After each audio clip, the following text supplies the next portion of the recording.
Hello everyone, good evening. So we will continue with the topic where I mentioned last class that we are going to discuss about biological diversity topic, ecosystem services, and those topics will be taken in today's class. I told in the last class that we are going to cover important areas from both the examination perspective, prelims exam at the same time the main examination. So today's class is going to be very important. Whatever I'll teach on the whiteboard, right, you have to copy down in your note copy, and one by one I will go into many areas. So today I will be again discussing theory part. Along with theory part, I will also cover application areas. So let us start with the subject here. So our first topic here is on, we have discussed about on ecosystem, about what is ecosystem, right? We have covered the topic on flow of energy, structure of ecosystem, biotic interaction, ecological succession, right? We have covered all this topic, ecosystem productivity. So all what I have given you on the first day, the handout, I have gone into all such topics there, right? So I have already covered in the previous class all the topics which I have given there. Plus we have also covered biogeochemical cycle. So somebody in your batch was saying to, to follow the Vision IS study material. So whatever I am teaching in the classroom is as per Vision IS study material, right? Whatever topics I am covering on the whiteboard, whatever I am discussing on the whiteboard, it's all given in your Vision IS study material. Whatever points I am writing on the board which you are copying down in your note copy is also kind of a class notes only, right? It will give you a kind of a notes to revise before the examination. Alright, so we will start with the subject one by one, we will go into that. So now we are going to learn in the classroom a topic called ecosystem services, and we will connect this topic with the biodiversity value. This ecosystem services, this topic will be connected to biodiversity values there. Once I define the biodiversity in all areas, we will cover with this part of it. Now ecological system, whether forest or agriculture land or even aquaculture pond, we get a lot of benefits from there.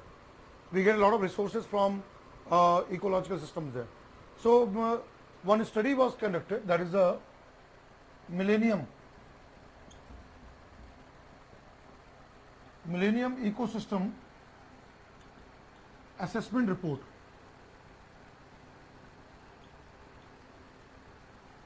United Nations conducted a study where 1,360 experts participated in the study.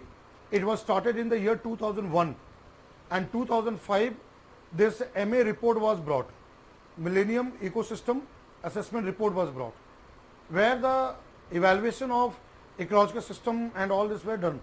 Now Millennium Ecosystem Assessment Report here defines services what we get from ecosystems into 4 broad categories. So I am defining here. So it has divided the services into following categories. The first one is called provisioning services.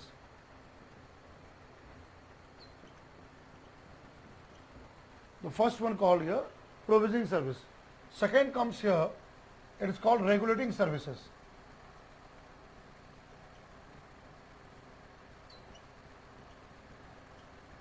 Third service which is offered by ecosystem, that is here supporting services.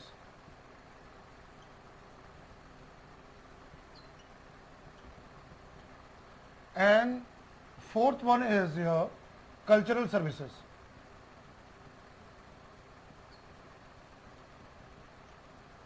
These are the 4 categories under which services offered by ecosystems have been studied and categorized. Now let us look into all these areas. The first one which I am bringing here, that is the provisioning service. What do you mean provisioning services?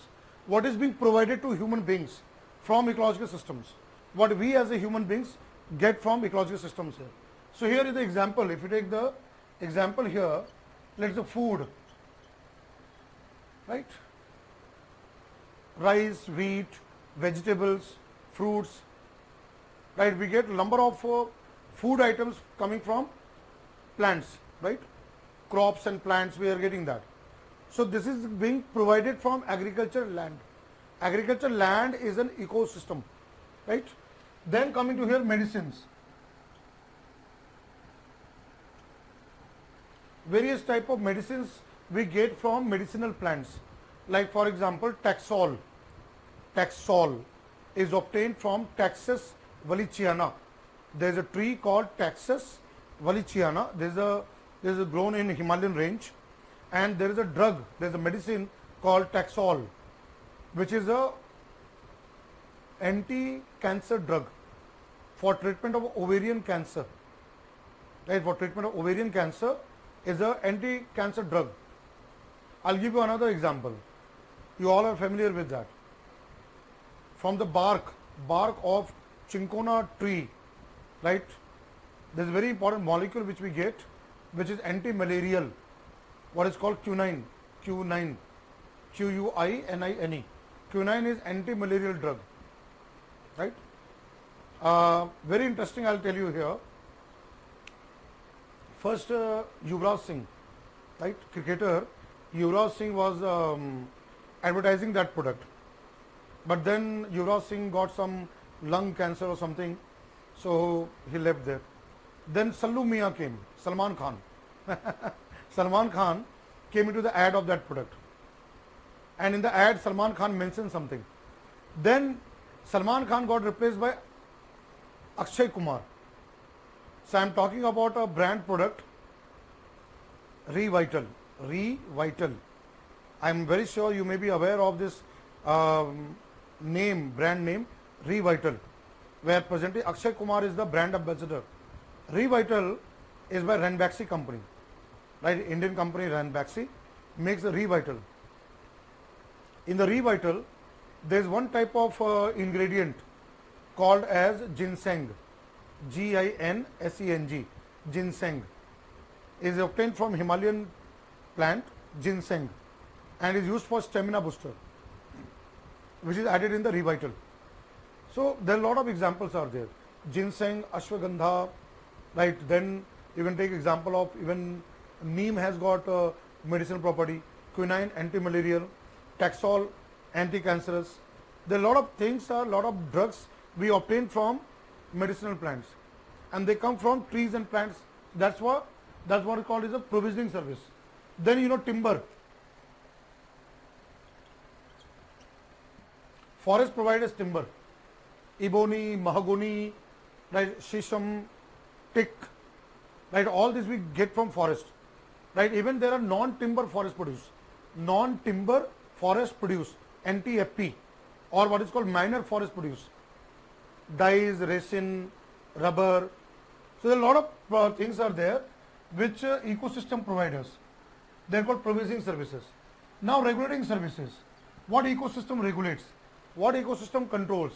So like one is the climate moderation. Moderation of the climate. Climate moderation is done by ecosystem. Then we have discussed in the classroom here carbon cycle, water cycle, nitrogen cycle, all nutrient cycling there. So again here in terms of cycling of nutrient, this one recycling of waste material. What comes here? Recycling of waste material.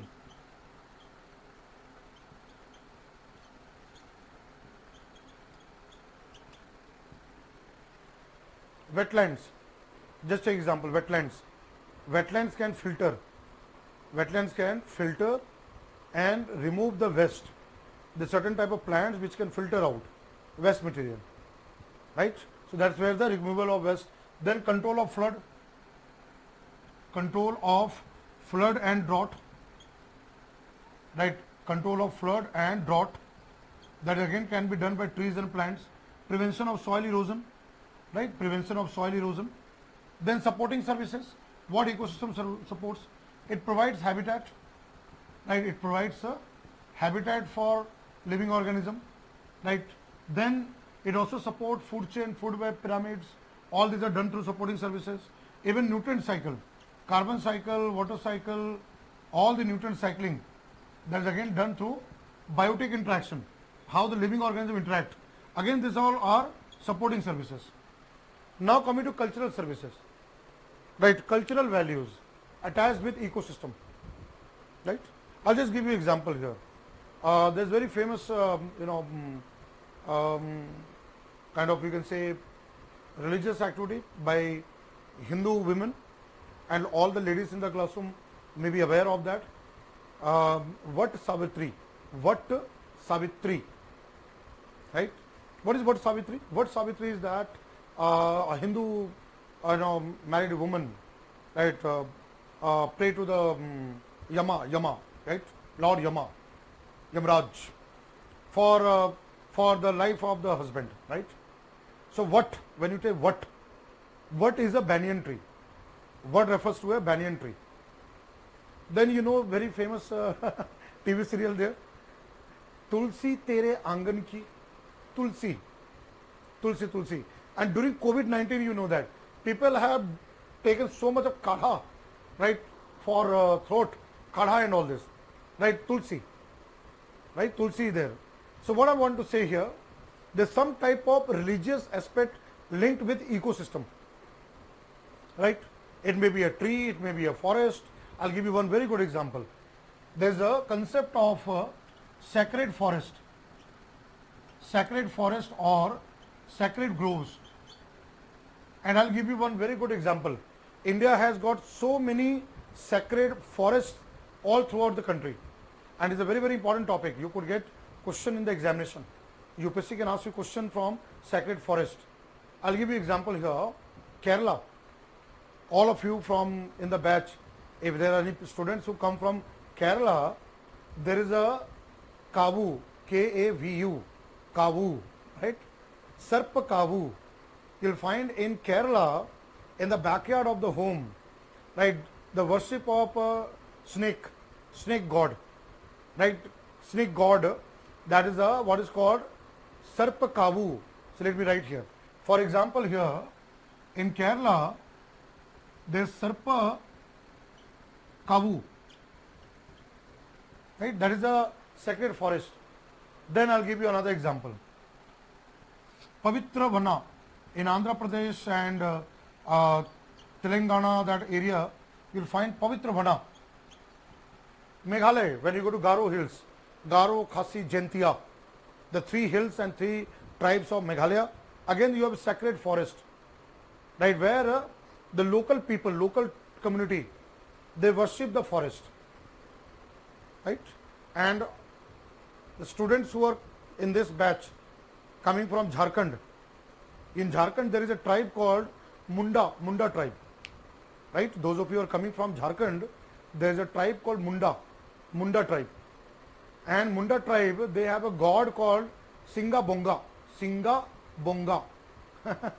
There's a very unique name, Singa Bonga.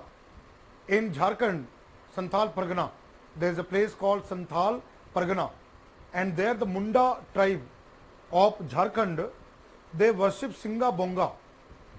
Who is Singa Bonga? Singa Bonga is the god of spirits. आत्माओं का देवता है वो, right? Is the god of Atma, souls. And what this tribe people believe, after death, the soul, the spirit, that goes to that forest. There is a sacred forest is there. After death of any person in the village, the soul, the spirit, goes to that particular forest and live in that forest. So their grandfather, great grandfather, all the holy spirits are living in that forest. And every year they do the worship. They do the worship of that forest. And Singa Bonga is the god of all the holy spirits in that particular forest. So these are beliefs. Whether you as a man with scientific temperament believe or don't believe, right? It is a belief, it is a customary rights, beliefs of local tribe, right? There's so many local communities, there's so many local tribes in India.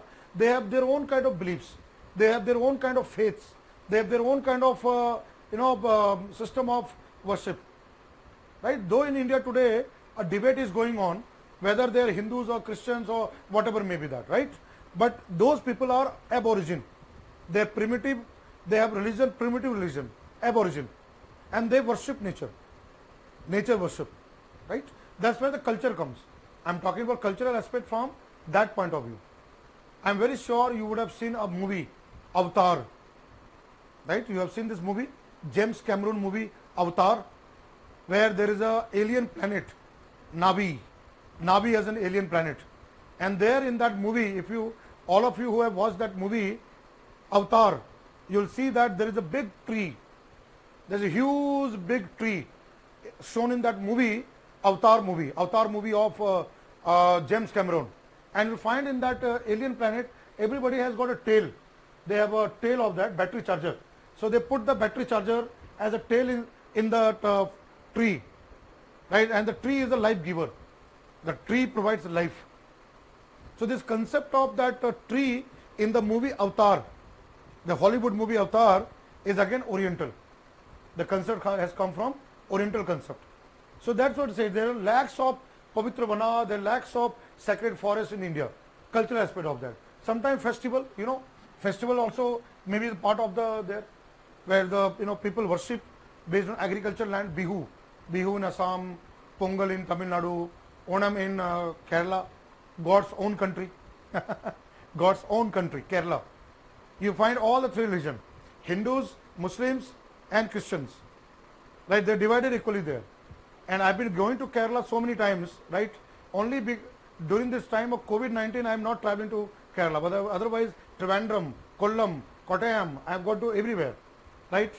You'll find a mandir, you'll find a mosque, you'll also find a church. God's own country. It's a wonderful state. I've been so many times, I've been visited to that place and seen that. So there Onam is a state festival of Kerala, right?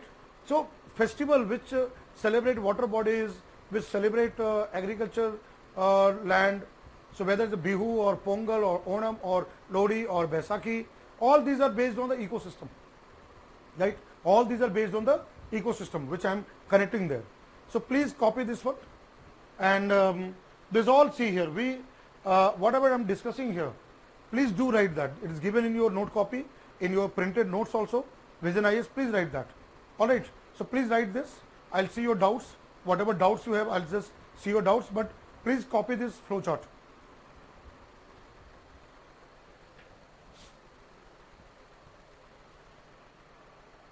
Please copy this flow chart.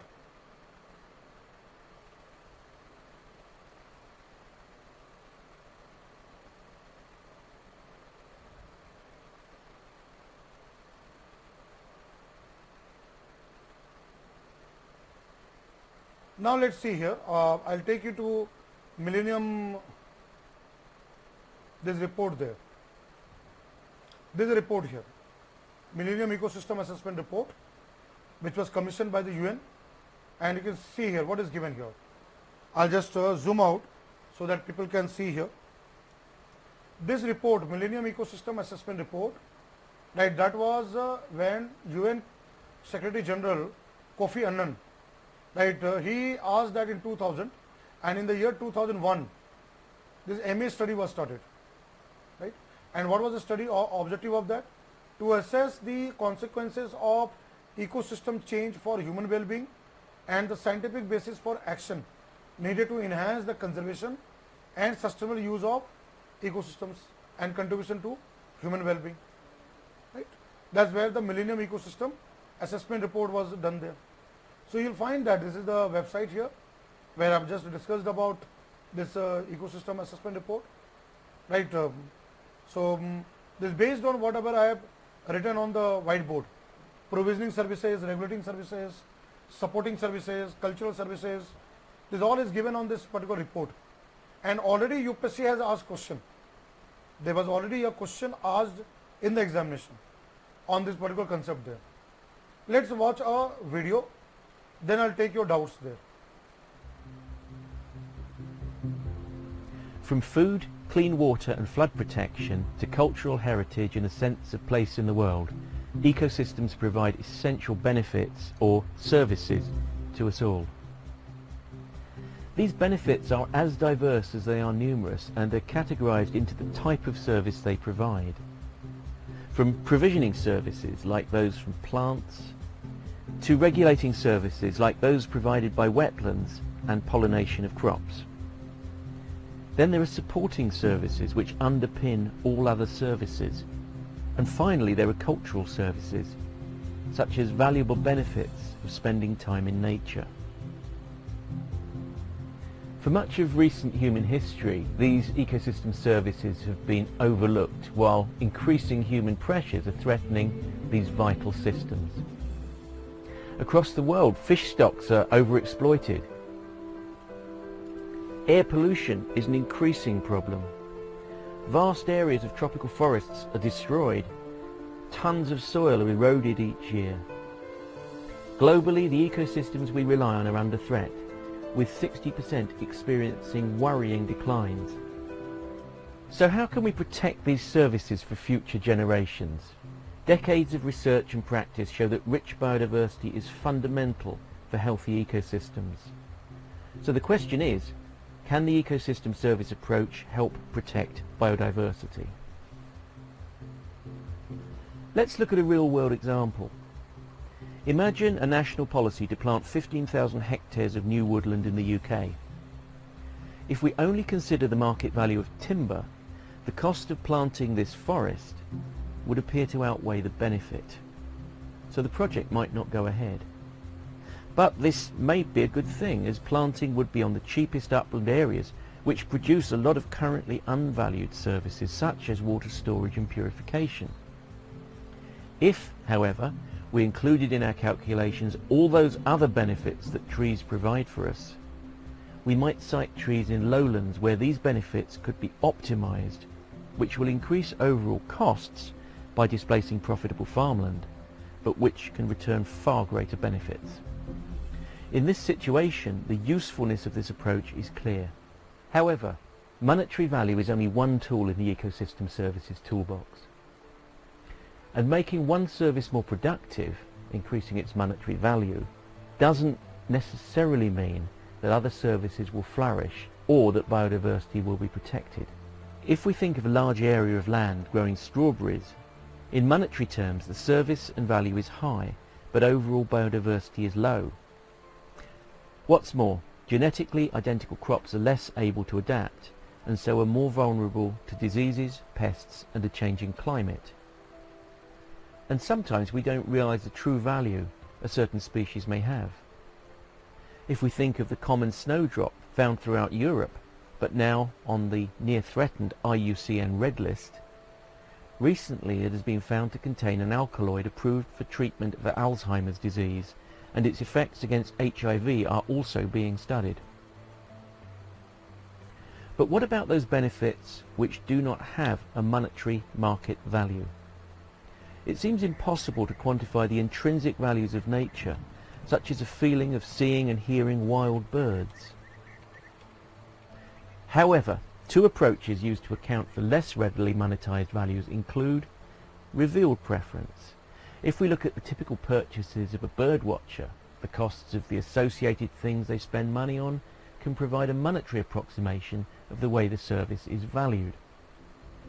Then there is stated preference. For example, we might use willingness to pay methods, surveying people about how much they would be willing to pay to create a particular ecosystem, or how much compensation they would be willing to accept for its loss.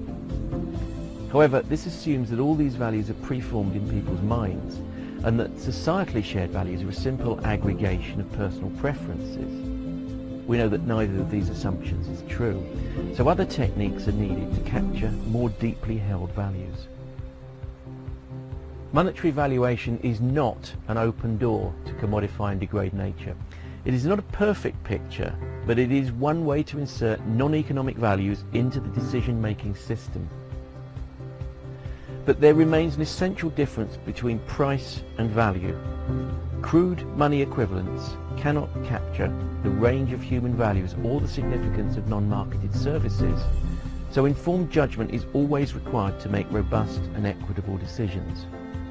Ecosystem services can work alongside other tools to prioritize resources, raise awareness of the substantial benefits provided by ecosystems, and create a common language to protect biodiversity and the many human benefits that stem from it, ensuring future wealth and abundance beyond mere monetary terms.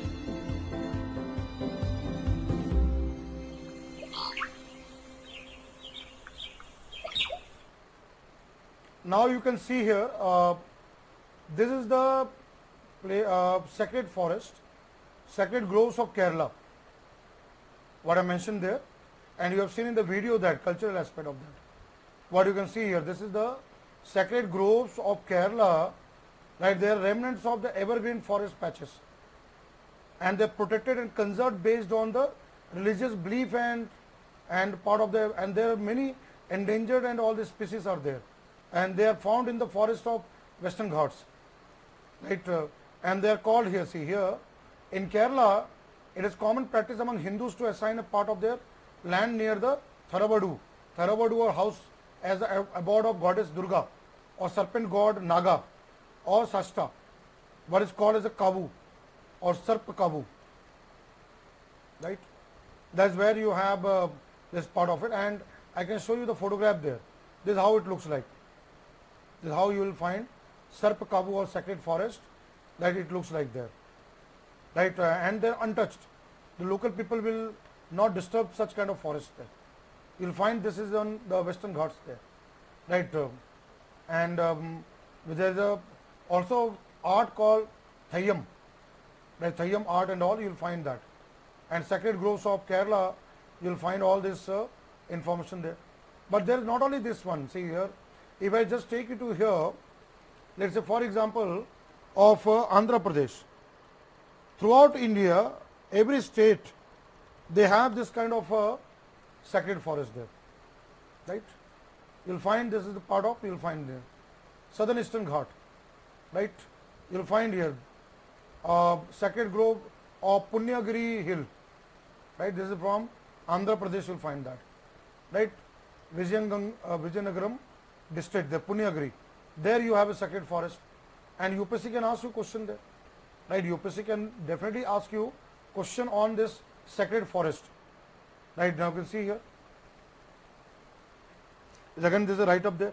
See why I am bringing out such kind of case study, because UPSC exam has changed. Now UPSC exam is not a bookish exam. UPSC exam can be asked, the question can be asked from anywhere, and you can see here repository endangered. See what is given. Sacred groves are important repositories of rare, endangered, endemic plants and floral diversity that have been conserved by local people or communities in a sustainable manner, right? This is what you have there. I'll take you to that one also, like here this one. I mentioned in the classroom Munda tribe, right? And this what I mentioned Singa Bonga, that is a god they believe, right? They have this kind of their. Odisha state also has got the Munda tribe, and they have the Munda, Ho, Santhals, right? So they have this one, right? You will find that they have this kind of now this is a tribal depository. You will find they have a tribe also known as Singabonga. They are called Singabonga also there. So this is from the Ministry of Tribal Affairs. I am referring to that, right? So you'll find all this kind of it, and they have been part of even Meghalaya. You'll find here Sacred Forest of Meghalaya. I am doing all this Google search to just to make you aware that such kind of sacred forests lie all throughout the country, right? All throughout the country you'll find that. And you can see here, this is the Meghalaya government website, and it is given here, right? What is given here are the tracts of virgin forest, untouched forest, left untouched by the local inhabitants, and are protected by the people due to their culture and religious belief. And forest is an ecosystem, right? There's sacred groves of relic, vegetation and all this, right? This again you'll find here. Khasi Hill, Jantia Hills of Meghalaya has got this kind of thing there, right? This is what you find here.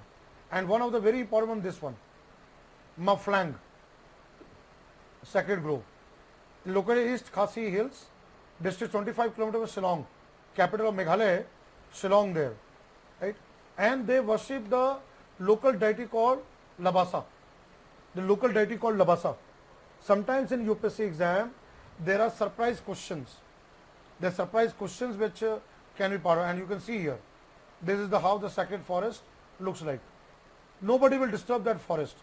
Maflang forest, and then nobody will disturb that kind of forest there. All right. So this is where I am trying to link with the areas, right, so that you are aware of this part and you could get question on that. So what I mentioned on the whiteboard, right, this provisioning service and all, these are important for the examination, and you could easily get the question in the exam, right. You can easily get the question in the examination there. All right.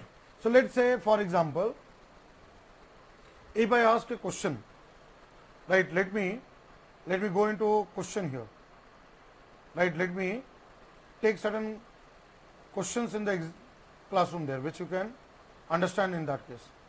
Let's say here,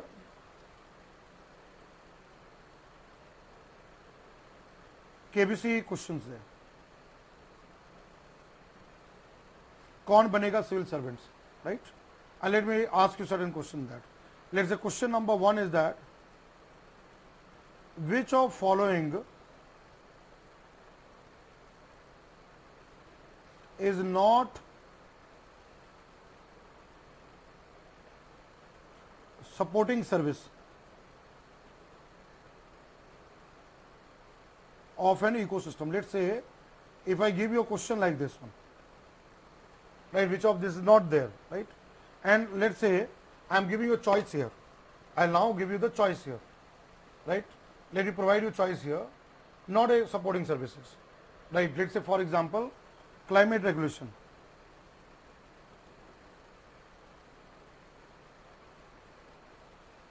Right? Second, I am giving here, or let's say educational and let's say recreational.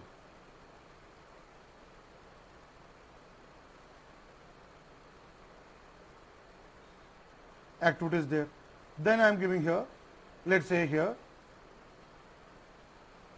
primary productivity. We have already covered in the classroom what is the primary productivity, what is secondary productivity there, right? Then let's say I am giving the fourth choice here, that is a ornaments, right? And I am asking here, the question is not a supporting service, not supporting services of them, right? So let's say question here, so 1 only, let's say here 1 and 2 only,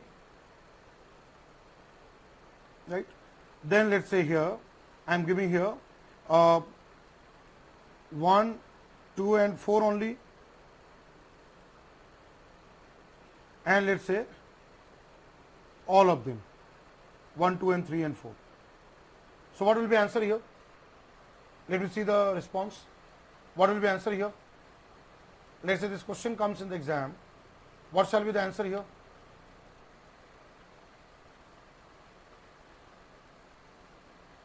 What shall be the answer here? What shall be the answer here?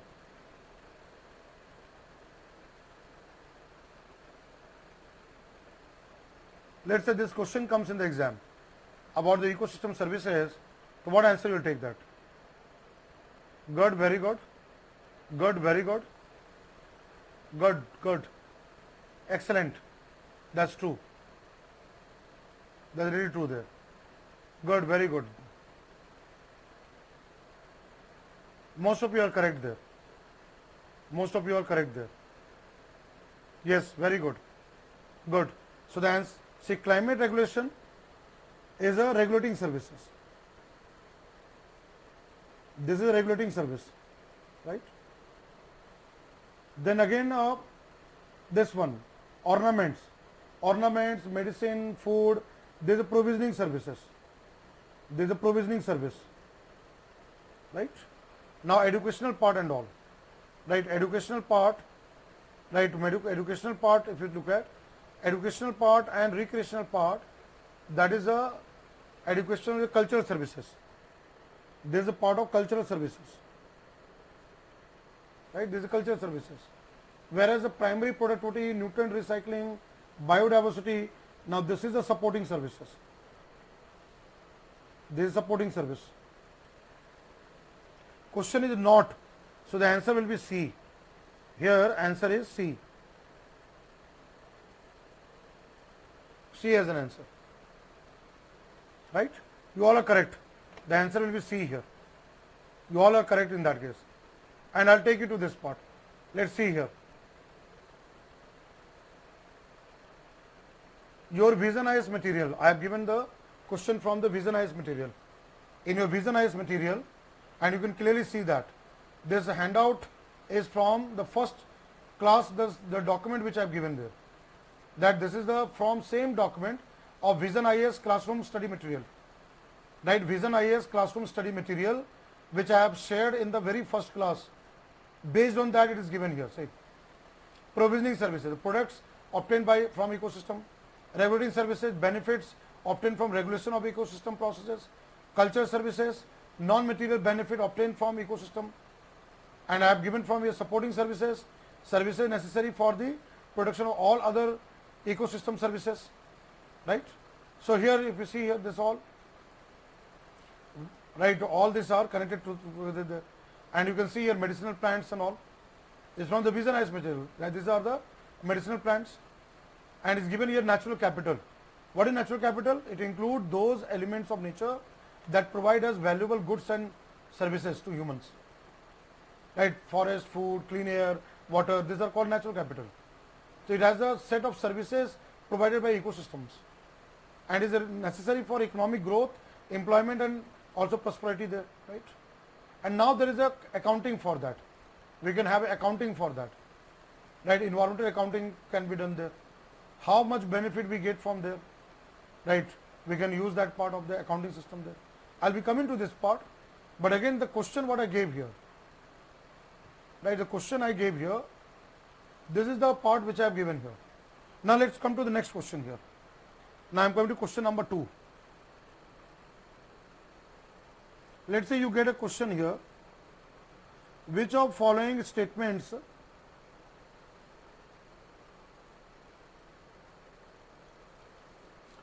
are correct with respect to, let's say you get another this kind of question with respect to sacred groves found in India. Let's say you get this kind of question in the UPSC prelims exam, right? And I am giving the statement here, first one. Sacred groves are protected under Forest Conservation Act, under Forest Conservation Act 1980. Number 2, sacred forests or sacred groves house many endemic means only found there, nowhere else, many endemic species, right? And third statement,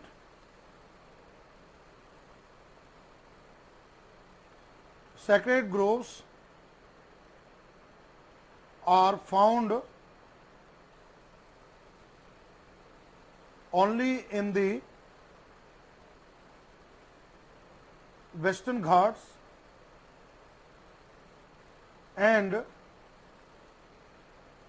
Northeast India. Let's say I am giving a question like this, right? And I am giving the choice here 1 and 2,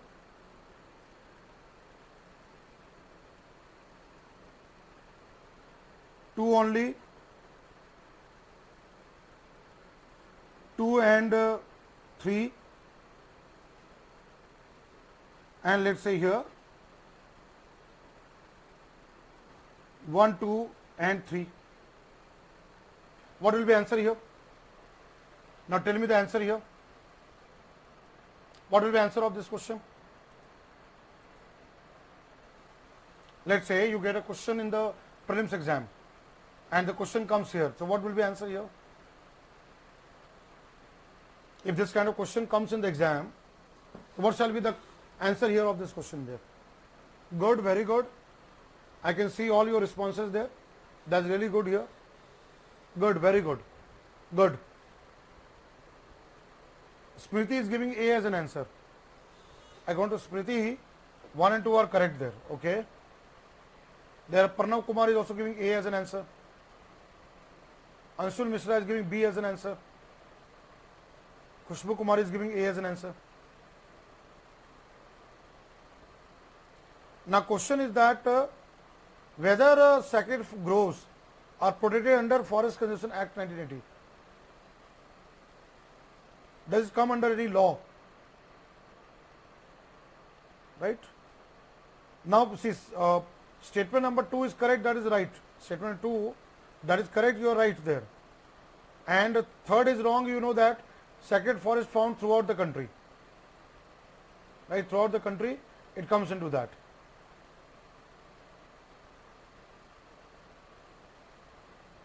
What shall be the answer here? Jyoti Chauhan is giving A as an answer. Giridhar Ramraj Chauhan is giving B as an answer. So I am getting the answer A and B and all this part of it. So what should be the answer here? Does it comes under the Forest Conservation Act? Like Anumula Nagasai, he is saying that 2002 Amendment Act. But that is which Amendment Act? Is that Wildlife Protection Act? Right, that is the Wildlife Protection Act. But does it come under Forest Conservation Act? Now the question is that, see, after Naga has given, and there are students who started changing the option. Right, the students started changing their options there. It is a very important question, and this is the way UPSC will ask the question there. This is the way UPSC will ask you question in the exam. Right, you will get question in the examination of this type. Either you know or you don't know.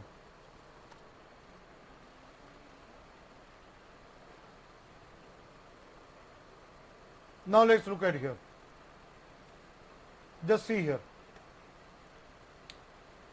The introduction of Wildlife Protection Act, Amendment Act of 2002 provides government protection of these lands and also religion based on contain many sacred groves. A strong concentration of these groves are found in Himachal Pradesh and Kerala. Right? This you will find in this website. Right? Outlook India. Now see here. The introduction of Wildlife Protection Act, which was amended in the year 2002, there it has been given there. Right, this is what you have, the sacred forest. Sacred forest, you can see that. And now see, very important one. Sacred forests are protected by locals and NGOs often. Now many are also protected under the law. See here, many are also protected under the law. Right? Under the law. Now you can see here, this is all which comes in Maharashtra, right? Maharashtra, see here, Ratnagiri, Raigad, Kolhapur, Bihar, Sarna in Bihar, you will find that. Rajasthan, Kankaris of Ajmer, Vanis of Mewad, Meghalaya again, I have already mentioned that. Right? Kerala and all, Ernakulam and all, you will find that. So what is given here? Protected on religious grounds. These areas of natural vegetation are nurtured to create wonderful patches of greenery. Right? And they are now recognized under Wildlife Protection Amendment Act 2002. But does it comes under Forest Conservation Act? Does it come under that? Now my question is that, does it comes under Forest Conservation Act? Will you take this Forest Conservation Act 1980, where I have given the law? Wildlife Amendment Act is all right, but will you take this one?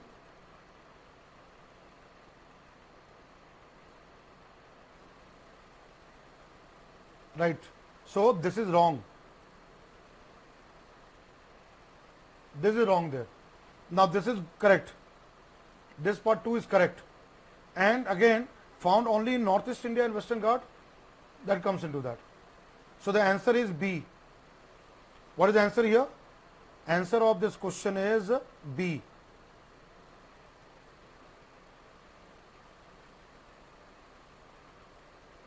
Right, the answer is B. Here the answer will be B is the answer. Clear here? All of you are able to understand here? The answer will be B here. It will come under the answer B here. Right? So I'll now come to the whiteboard. I hope you all have copied it. So I've taken the two questions here. Now I'm coming to the whiteboard here.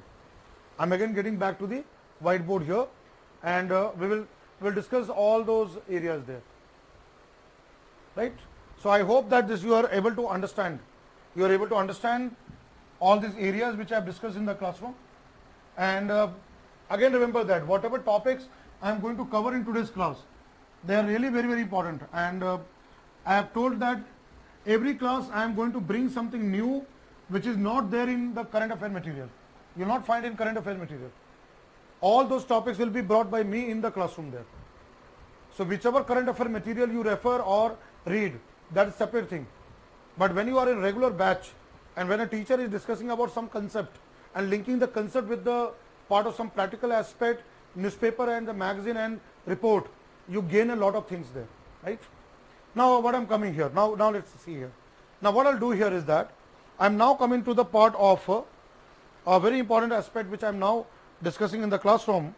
That is in terms of a very important study was initiated to do the monetary valuation of economic benefits what we get from ecosystem and the biodiversity values. So there is a study called as the TEEB, or the economics of ecosystem, the economics of ecosystems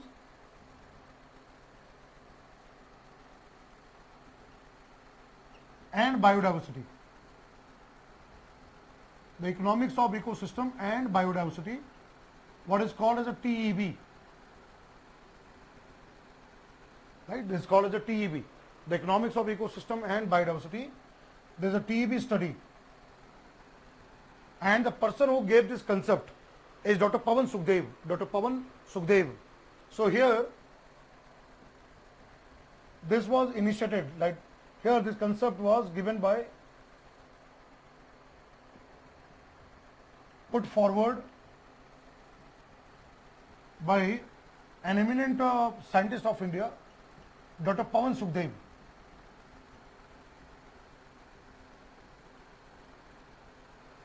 He has been the task leader. Recently, Dr. Pawan Sukhdev was given Tyler Award. There is an award given, Tyler Award from UN. He got the award, Tyler Award. He is a very important, eminent Indian writer who has come forward this concept of the economics of ecosystems and biodiversity part. Right? He is now heading the WWF, Worldwide Fund for Nature. Now he is the Director General of that. Now what was here? This is the, by 2009, right? 2009 and all. So this concept was endorsed. This concept was endorsed by Group of 8. What is Group of 8? They are the most advanced countries. Group of 7, US, Australia and all, and plus Russia. And the developing countries and developing countries. So when we talk about developing countries here, so in this context comes India, right? China, Brazil and South Africa. China, Brazil and South Africa.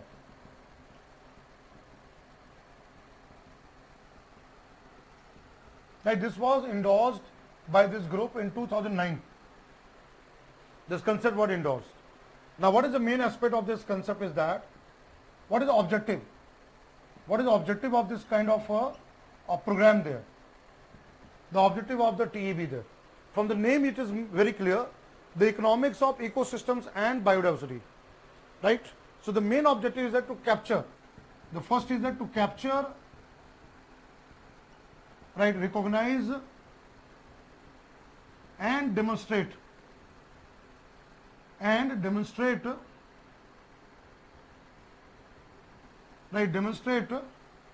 ecosystem services, whatever services we get from ecosystem services and biodiversity values coming from plants and animals, biodiversity values in monetary terms.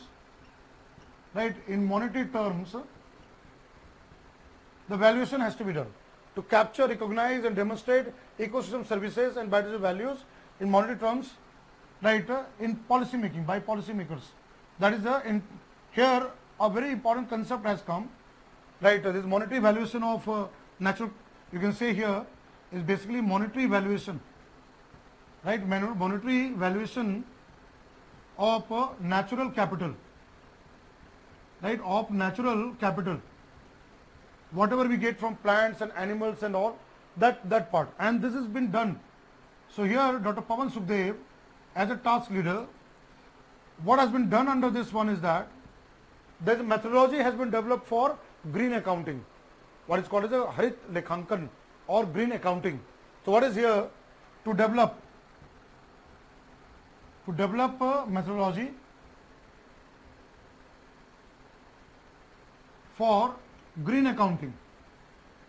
We can carry out the green accounting, we can do all this monetary valuation, green accounting in terms of, now a very new concept has come up in terms of what is called green domestic product. One GDP, you know, gross domestic product. One type of domestic product, what we call, that is the green domestic product. What is a normal GDP? When in your economy class, I hope you are doing your economy class. In your economy class, the teacher who teach you economy would have discussed about GDP, gross domestic product. What is gross domestic product? Total national income, which we get from different sectors: agriculture, industry, power, transport, all total national income which is earned by a country in 1 year. That is a gross domestic product. Now there is a new method has come, green domestic product. What is called here? Green domestic product. How much percentage of the economy, we get from agriculture land, from the forest resources, agriculture resources, aquaculture, how much money we earn, how much revenue we earn in 1 year coming from the nature, what we get from the nature, what we get from the biodiversity part. That has to be captured in terms of green domestic product. Green domestic product. New type of GDP has come. Now here again, what is the objective here? The objective of this study is that to bring all stakeholders, to bring about accountability. This will help in bring about accountability, right? It will bring about accountability of all stakeholders, right? All stakeholders to protect, conserve and sustainably manage,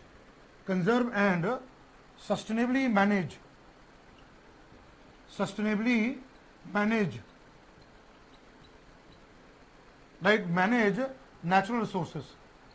Whatever the natural resources we get from ecosystem and biological resources, genetic resources, they need to be conserved, protected and managed. Let's understand. I'll make you understand. Let's suppose that there is a forest. And that forest provides us, just suppose that forest provides us 10 lakh rupees of timber. Every year from that forest, we get 10 lakh rupees as a timber. Now suppose government sanction metro project. Now government sanction mining project. Now government sanction hydropower project. And that forest is removed. There is deforestation. Right? There is a deforestation. So what will happen there? If we carry out deforestation because of mining, we are not only losing that 10 lakh rupees earning from the forest, but we are also losing regulating services, prevention of soil erosion, natural calamities, recycling of waste. We are also losing supporting services, and we are also losing cultural services. So what does TEB tell us? TEB tells us that if we protect that forest, if we manage that forest, not only will get 10 lakh rupees earning in 1 year, but will also provide us multiple benefits. That's where the TEB comes into that. And this TEB, right, this comes under, this is a hosted by, like here, TEB, this study, right, TEB India study was started. This was started by the MOEF, started by the Ministry of Environment, Forest and Climate Change in 2011, when Mr. Jairam Ramesh, you know about Jairam Ramesh? Mr. Jairam Ramesh was Environment Minister in the year 2011, and Indian government being the part of global initiative, G8 and developing countries, Indian government decided to go for TEB India. In India we must have TEB. In India we must have green accounting. In India we must have green domestic product. So for that 2011, like Ministry of Environment, Forest, Climate Change started the TEB India study. Right, we have started with that. And again I'll tell you that this TEB initiative at the global level is hosted by UNEP. It comes under United Nations Environment Program. Is hosted by the UNEP, United Nations Environment Program, and CBD. Right, even Convention on Biological Diversity, there it also comes. Right, these are very, very important points I am coming across, and it is given in your handout. That's what I said. Please read Vision IS study material. All these points which I have written on the whiteboard, right, it can be again asked in the exam. Already in 2016, already a question on TEB has been asked, but again I have provided here. So please copy this. Please copy all these points. I am giving you time. I am giving you 2 or 3, 5 minutes time. Please copy that. Please copy all these points. Please copy the points there. All these points. If you have any doubt, you can ask me.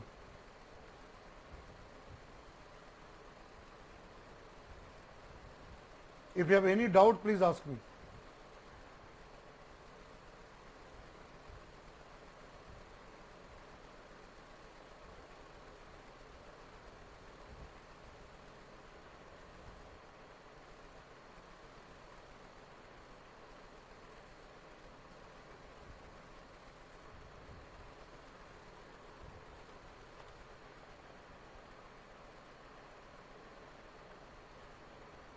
Please copy the points on the whiteboard. I am giving you time. Please do that.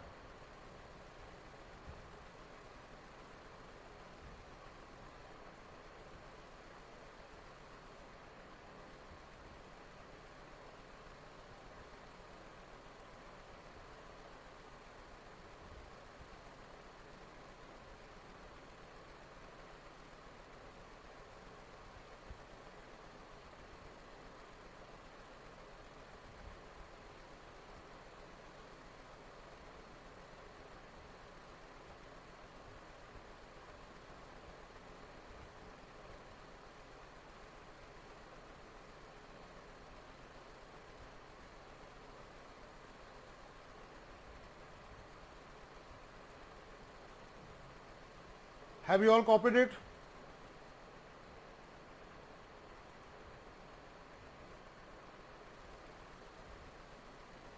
Okay, there is a question by Yes. Yes is asking a question here. One student, Yes is asking a question that what is the difference between the supporting service and regulating service? Supporting service means what ecosystem support in terms of habits. What ecosystem support? Biodiversity. What ecosystem supports? Carbon cycle, water cycle, nitrogen cycle, those kind of processes.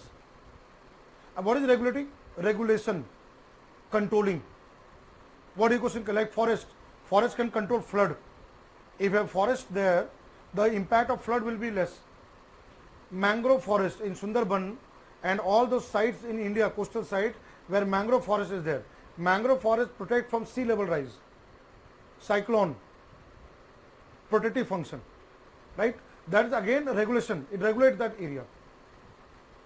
If plants are there, trees are there, soil erosion will not take place. It also control pest. That is controlling, that is mean regulating. Mr. Yash, please read Vision IS study material also. you'll also get the answer. I'll take you to that part. What he has asked there, yes question there. I don't know whether he was there when I was discussing the handout of the visionized material. I'll again take it to him. So for Yash and other people who have not understood here the meaning of provisioning and all, right, all those people there, see here. What is provisioning services? The products which we get from ecosystem. What is regulatory services? The benefit obtained from regulation of ecosystem processes like climate regulation, flood prevention, erosion control, pest control, pollination, seed dispersal, disease regulation. What is supporting services? Services necessary for the production of all ecosystem services. What are the services which are important for the production of all other ecosystem services, all other above services?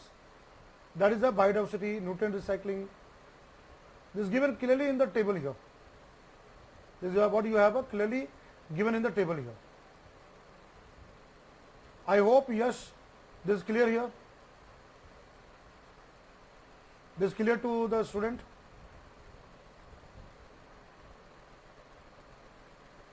Right?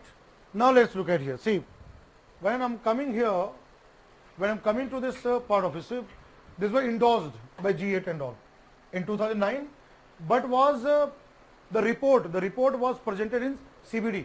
So what you can write also there, TEB is hosted by UNEP and there is a convention called Convention on Biological Diversity, CBD, Convention on Biological Diversity. So concept was put forward by Dr. Pawan Sukhdev and this was initiated, right, endorsed by G8 and developing countries in 2009 and report was presented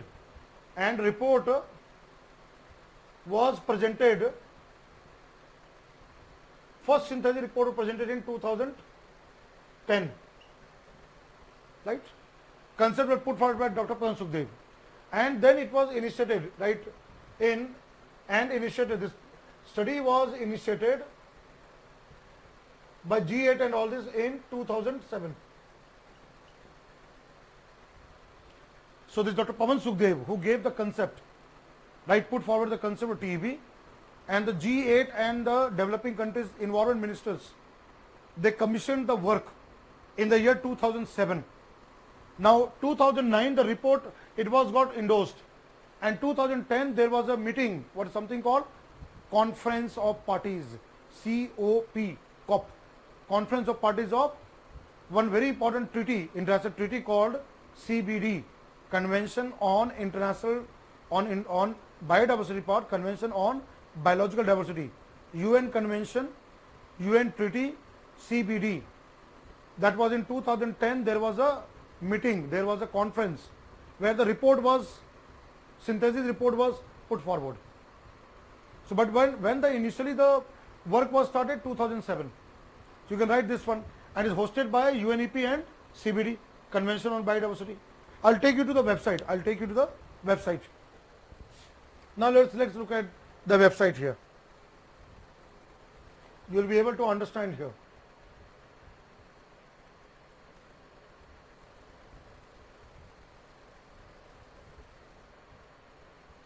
You will be able to understand whatever I have written there. You will be able to understand that. Now this is the home page. What you see here, this is the home page. Making nature's value visible. Now see the language here. The economics of ecosystem and biodiversity, global initiative to making nature's value visible, right? And recognize, capture, all this you'll find. And you can see the timeline here. I'll go to timeline here. I'm just taking you to timeline. See, it was started in 2007, March 2007. It was commissioned in G8+5 Potsdam meeting of environment ministers. They called for global analysis. Then the report was May 2008. Interim report was launched, and then there was a 2010. The TB study report was launched and accepted there. And again, you can see Convention on Biological Diversity. UNEP hosts the TEB office, United Nations Environment Program, that hosts there. and you can see here Pawan Sukhdev. I'll take you to the study leader. The study leader is Dr. Pawan Sukhdev. He was recently given Tyler Award. He is the Pawan Sukhdev, right? So he was been awarded the Tyler Award. So he came out with this idea of a TEB study, right? So now, in order to understand more TEB part, right, let me just take you to another aspect on that. You will understand more better. I'll from the mouth of Dr. Pawan Sukhdev. Dr. Pawan Sukhdev will now explain you this entire concept of TEB there.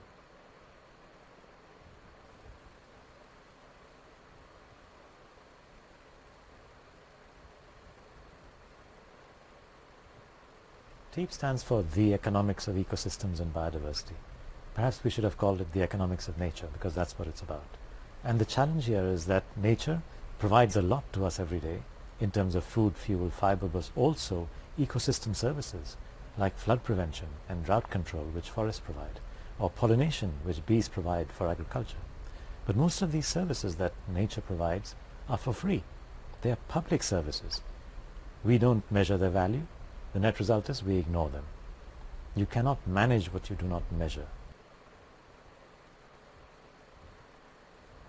Well, TEEB is really a structured approach towards explaining to countries, to local governments and to businesses how you can understand the value of the ecosystem services that are received by them and important for them. So we provide the framework, we provide the methodologies, and then we help governments through the so-called country TEEB studies that are going on these days, almost 25 of them, and we help companies by encouraging them to look at our methodologies and to use them to assess the value that nature provides to the business and the impacts that business has on nature, which can be negative.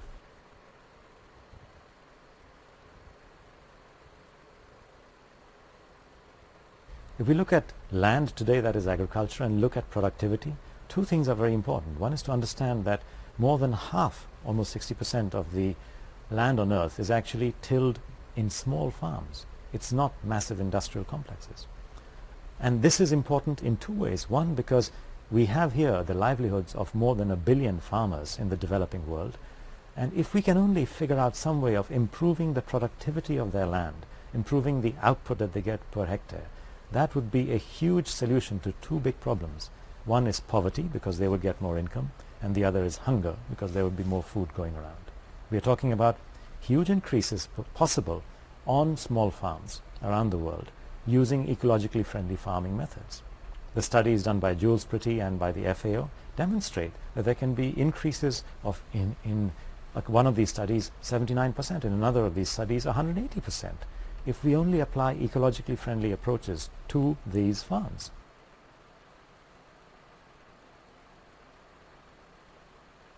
As these studies come to fruition, what we will find is that they are providing the countries who are engaging them the infrastructure, the toolkit, if you like, to value ecosystem services and their benefits for policy areas as significant as animal husbandry and agriculture and the reduction of rural poverty and the prevention of desertification and the assurance of fresh water supply. All of these are important policy areas in most developing countries.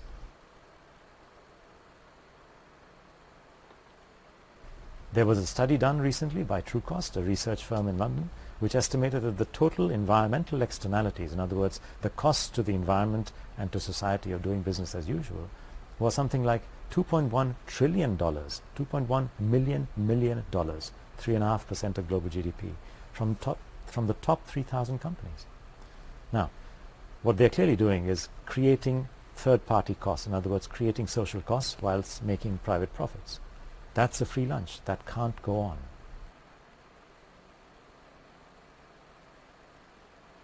If you look at ecosystem services, sometimes people say, well, yes, of course they're valuable, but you know, they are 5%, 10%, 15% of GDP, and indeed, if you wish to measure them that way, that's what they will be. However, that's not really the right question. The real question to ask is, what are ecosystem services as a fraction of the household incomes of the rural poor?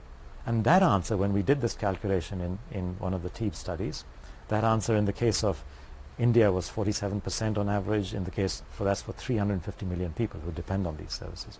In Indonesia, for almost 100 million people, that answer was close to 75%. In Brazil, for 20 million people who depend on the gathering of nuts and fruit and so on in the northern Amazon, that answer was 89% on average. Now, that's the whole point.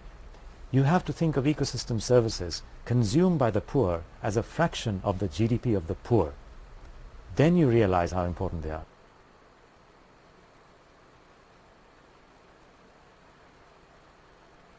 An example of steps in the right direction have been taken already by Paul Pullman's initiative, which is called the Tropical Forest Alliance. It's actually an initiative begun by the Consumer Association in the US and supported by Paul Pullman, the chairman of Unilever, and supported by the president of Indonesia, Mr. Yudhoyono. Their first meeting was in June in 2013, where they pulled together 4 major agricultural and forestry industries which had huge impacts on rainforests, these being beef and soya and pulp and paper and palm oil. And the objective of this Tropical Forest Alliance is to ensure that these 4 major contributors to deforestation in the tropics can actually bring down that deforestation to 0 by 2020. That's the right model. It's got to be a sectoral, cooperative model supported by the relevant governments. Right, you have understood what is the TEB as explained by Dr. Pawan Sukhdev. Now let's look at this question here. I am now coming to a question here. Let me see how many of you can give correct answer. So here with reference to an initiative called the TEB, which of the following statements are correct? Number 1, it is an initiative hosted by the UNEP, then IMF, International Monetary Fund, and World Economic Forum, World Economic Forum. This was the question asked in the UPSC prelims exam 2016. This question was asked. Second statement is that it is a global initiative. This was asked in the exam. That is a global initiative, right, that focuses, right, we have discussed in the classroom here, what is the objective here, that focuses on drawing attention, right, on drawing attention to the economic benefit, whatever the economic benefit we get, right, to the economic benefit, right, economic benefits of biodiversity, right.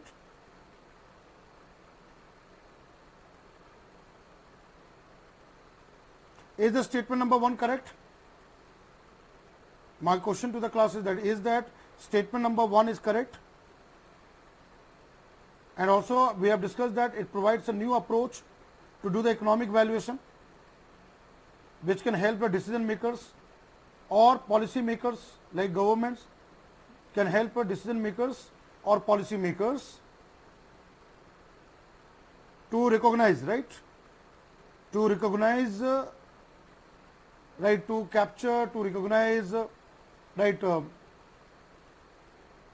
all this can be done through the TEB study, what you have heard from the mouth of Dr. Pawan Sukhdev, right. We can demonstrate also there, demonstrate and capture,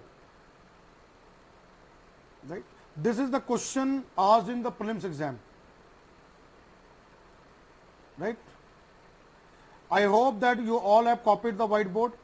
All of you have copied it, or you want me to give you time to copy the whiteboard, whatever the points, and the detailed part is given in your printed this one. There is a handout of that is given there. So you have to select the correct answer here, and the choice is this one, 1 and 2 only. Second is 3 only. C is 2 and 3 only, and D will be 1, 2 and 3. So what is the answer here? This question was asked in the prelims exam. This question was asked in the UPSC prelims exam. That was in prelims 2016. It was asked in the exam. So I am taking previous year question. See, then see the language. How UPSC use the language. Language of the question is very, very important. You have to understand the language of the question, right. You have to understand the language of the question. What is the language of the question there? Many of you are giving me C as an answer, B as an answer. You have to be aware of the language which is used here. Language of the question is very, very important. I have given you previous year question just to give an idea that what exactly can be the part of the answer here. That's really good, very good. I am getting all your response there. See, this is first one is wrong. Statement number 1 is wrong, right? This is wrong. It is hosted by UNEP and comes under CBD. Statement number 1 is wrong. Statement number 2 is correct, right? And also statement number 3 is also correct. And see the language here, exact same language. If you go to the web page, home page, you see the language used in the question paper. You see the language, what type of language is used in the question paper. If you see the language here, I'll just zoom out again. See here, exactly what is given on the website, same language is used here. See, focused on nature, mentions the values of biodiversity ecoservices, decision making at all level. Now see here, a structured approach to valuation that help decision makers benefit from ecosystem biodiversity and they can demonstrate their values in economic terms, right? Exact same thing, right? Exact same thing you will find here. So the answer here of this question, the answer is here 2 and 3. Answer is C, right? Here the question, the answer is C here. So I have taken previous question, answer is C here, 1, 2 and 3 only, right? Answer. Now all of you have copied this whiteboard. Have you all copied the whiteboard? Have you all copied the whiteboard? Now we'll go to the topic of biodiversity part. Have you all copied the whiteboard? I am going to clean the whiteboard.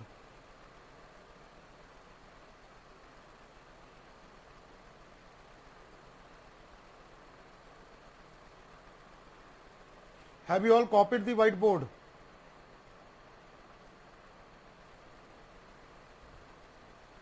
The detailed part you will find in your handout also there. Visualized study material.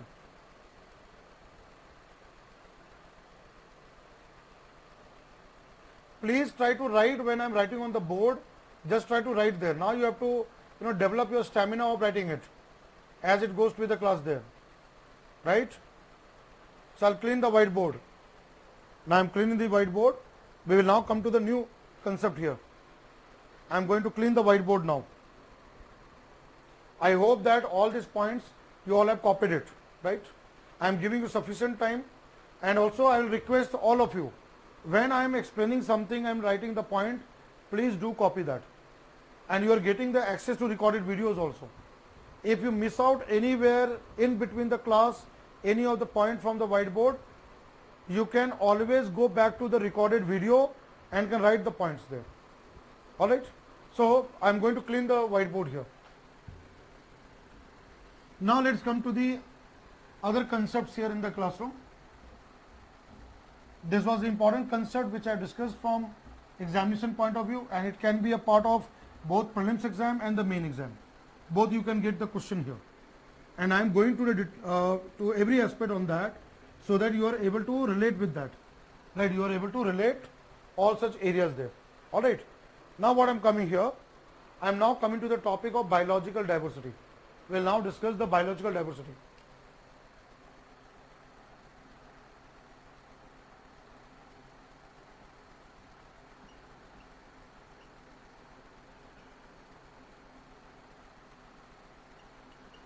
We will now discuss the topic of biological diversity.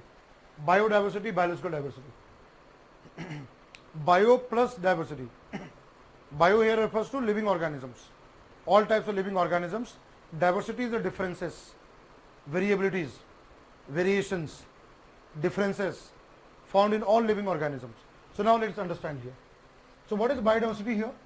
the first point of biodiversity here is that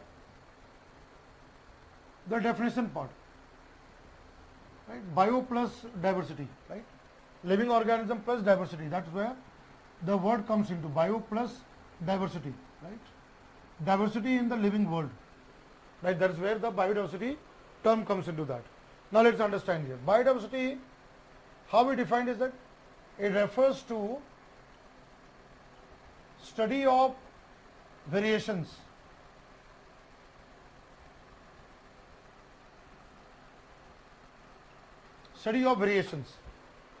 differences, study of variations found in all living organism, plant, animals, even in the animals, birds, mammals, reptiles, amphibians, so all type of living organisms at all levels and all complexities, all the complexities there, at all level and complexities, right? Whether it is the animal kingdom, whether it is the vertebrate, invertebrate, right? In plant kingdom, angiosperm, gymnosperm, all different types, all varieties, all complexities, right? So here, which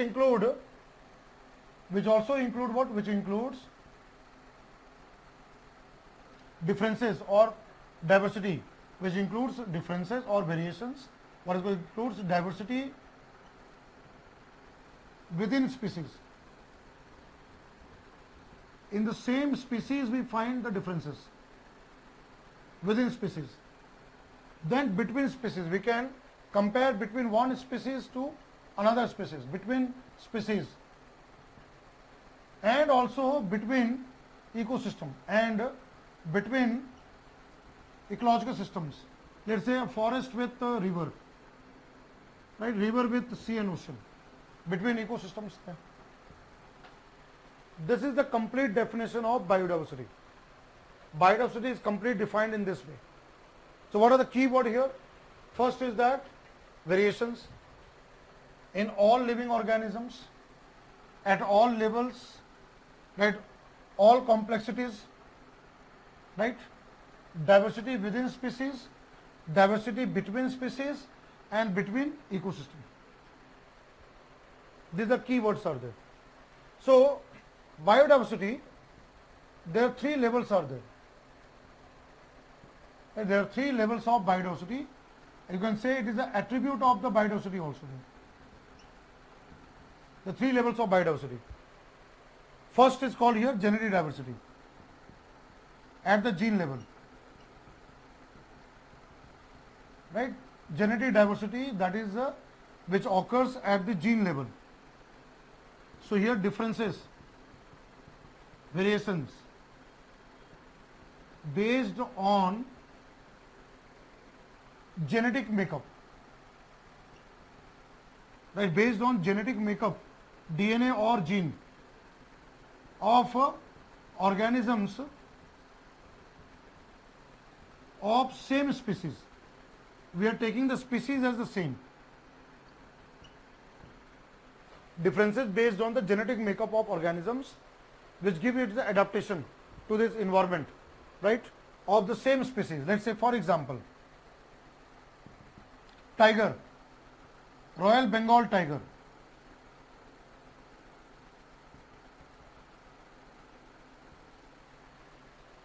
Royal Bengal tiger, Sundarban Delta, West Bengal Sundarban Delta, where you have this Indian tiger, Royal Bengal tiger. If you have seen this movie, Life of Pi, I don't know how many of you have watched this movie, Life of Pi, where a boy along with the Royal Bengal tiger is stranded in a boat and the boy tried to survive from this tiger. Royal Bengal tiger is a tiger which live in the mangrove forest of Sundarban Delta. Royal Bengal tiger is a tiger which can live in the hot, humid climate. Royal Bengal tiger is a tiger which can live in the swampy kind of a wetland there of Sundarban Delta. Royal Bengal tiger is a tiger which can swim in the sea water, Bay of Bengal. Royal Bengal tiger is a tiger which can drink the salt water of the Bay of Bengal. That is the adaptation based on gene, DNA. Now in Russia, when you go to Russia, Siberia, Siberian plains of Russia, there is another type of tiger called as the Amur tiger, A-M-U-R, Amur tiger. So there is another tiger, what is called Amur tiger.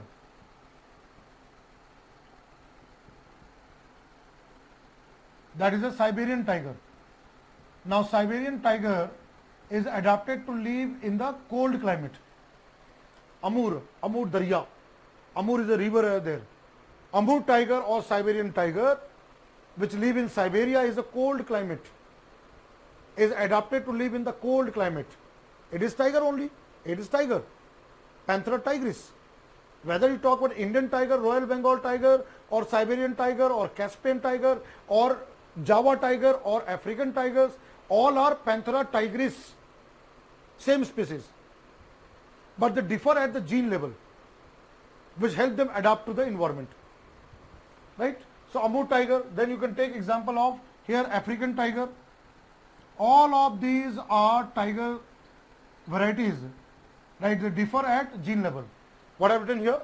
They differ at the genetic gene makeup. Right?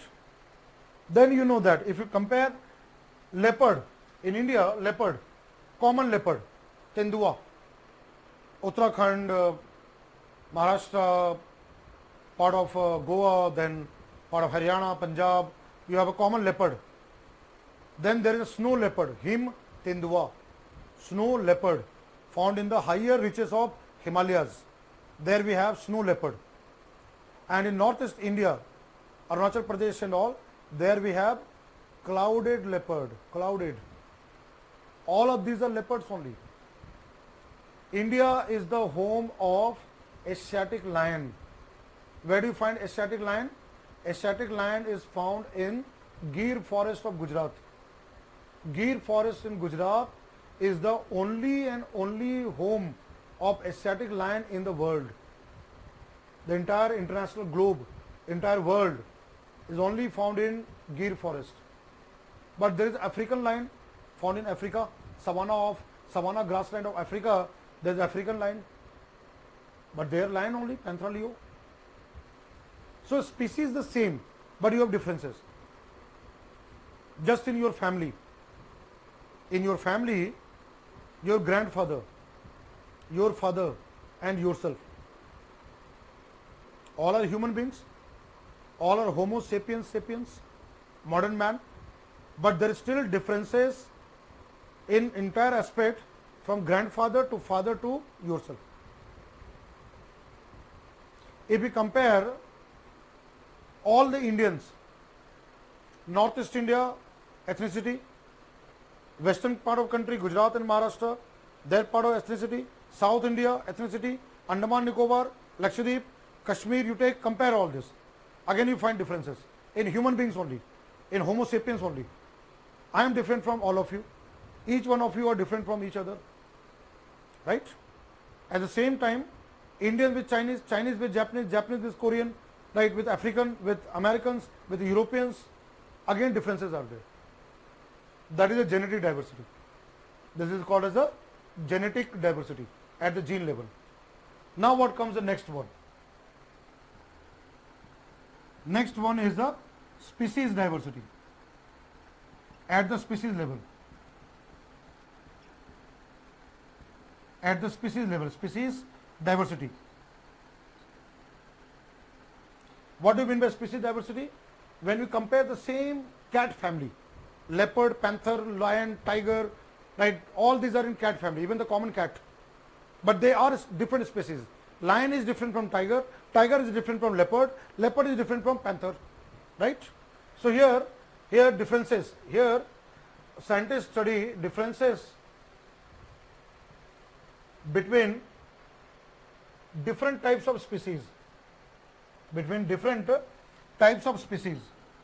Now we are comparing one species with another species, right? Different types of species. Let's say for example, let's say, for example, tiger, lion, right? Let's say mango, Mangera indica. Now the summer time has come, mango has come. Mango also, mango itself has so many varieties. Langda, Dasari, Chausa, Banganpali, Totapuri, all are mango only. But they have different taste, different flavors. That is genetic diversity. In mango only. In mango only we have so many varieties. Alfonso, in Maharashtra, Ratnagiri, Alfonso. That is genetic diversity. In mango only we have so many varieties. Right? But let's say mango and man, all are different species. Tiger is different, lion is different, mango is different, man is different. So that is species diversity. है ना, आम एक अलग प्रजाति है, आदमी अलग प्रजाति है, और एक है आम आदमी, वो अलग ही प्रजाति है. Right? Aam and admi, right? Man and mango, they're two different species, right? That is called species diversity. And then you know that there is aam admi also. I am kidding, I am just joking. In your batch, anyone supporter of aam admi, please pardon me, right? Please forgive me if your heart has heard from that my saying that aam admi, another prajati, that is different. So there are different species. Here I am talking about different species, right? Tiger, lion, mango, man, all different species there, right? Then comes the last third part. What comes here? Ecosystem diversity. Diversity between the communities and ecological system. That is called ecosystem diversity. That is called ecosystem diversity. That is here differences, right? Differences found between two types of ecosystem, when we compare one ecosystem with another, again we are comparing species only, right? We are comparing with the species only. Let's say, for example, Western Ghat, tropical rainforest, Amazon forest, tropical rainforest has got highest level of biodiversity, tropical rainforest, and we compare with this, let's say, versus desert, let's say Thar Registan, with desert. Let's say we compare with the desert, tropical rainforest with desert, right? If we compare tropical rainforest with the desert, comparison of rainforest, right? Tropical rainforest with the desert there. Desert Marusthal, Barmer, Jaisalmer, Rajasthan, the type of species, cactus, khejdi, camel, all will you find that. But when you say rainforest, Meghalaya rainforest, Western Ghat rainforest, full of life, number of birds, different type of plants, trees, insects, birds, mammals, reptiles, amphibians. Do we have a difference there? Rainforest with the desert, right? So here tropical rainforest, and we compare with the desert here. We compare with the desert there. So those who cannot see the bottom part, I am reading out also there. I am writing on the bottom part tropical rainforest, and we are comparing with the desert versus the desert. Or you can take desert with grassland, grassland with rainforest, two ecosystems, right? So please write this one. I am giving you time to write. Please write there. Please write all these points what I have written there. I have very clearly written on the whiteboard. Please do write that.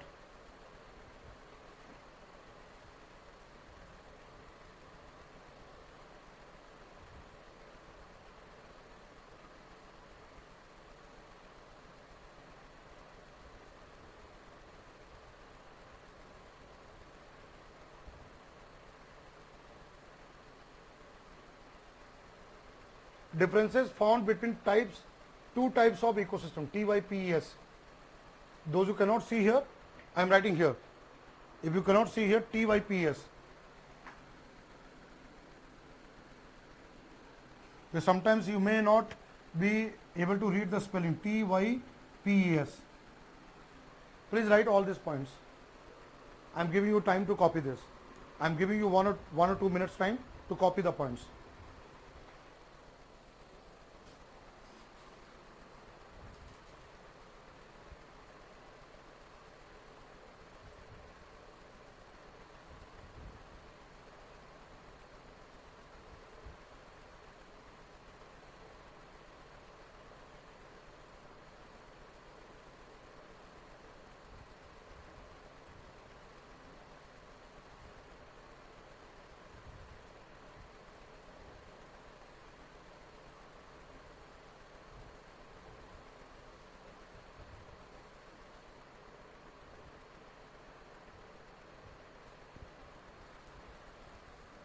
Any doubt you have, you can ask me the doubt.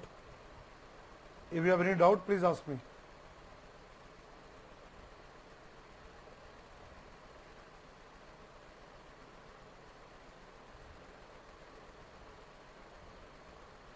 I hope that you all have copied it. Okay, now to make you more better understanding, just watch this small TED, TED, TED education documentary on that.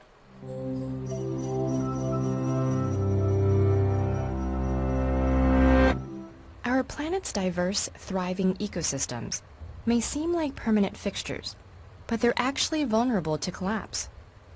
Jungles can become deserts, and reefs can become lifeless rocks, even without cataclysmic events like volcanoes and asteroids. What makes one ecosystem strong and another weak in the face of change? The answer, to a large extent, is biodiversity. Biodiversity is built out of three intertwined features: ecosystem diversity, species diversity, and genetic diversity. The more intertwining there is between these features, the denser and more resilient the weave becomes. Take the Amazon rainforest, one of the most biodiverse regions on Earth due to its complex ecosystems, huge mix of species, and the genetic variety within those species. Here are tangled liana vines, which crawl up from the forest floor to the canopy, intertwining with treetops and growing thick wooded stems that support these towering trees. Helped along by the vines, trees provide the seeds, fruits, and leaves to herbivores such as the tapir and the agouti, which disperse their seeds throughout the forest so they can grow. Leftovers are consumed by the millions of insects that decompose and recycle nutrients to create rich soil.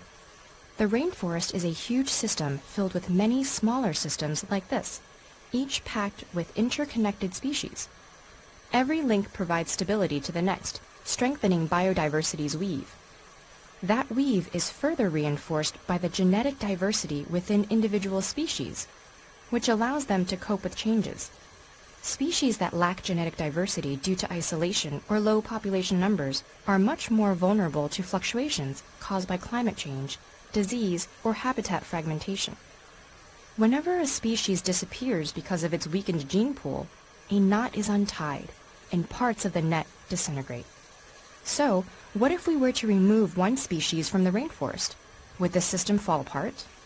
Probably not. The volume of species, their genetic diversity, and the complexity of the ecosystems form such rich biodiversity in this forest that one species gap in the weave won't cause it to unravel. The forest can stay resilient and recover from change. But that's not true in every case. In some environments, taking away just one important component can undermine the entire system. Take coral reefs, for instance. Many organisms in a reef are dependent on the coral.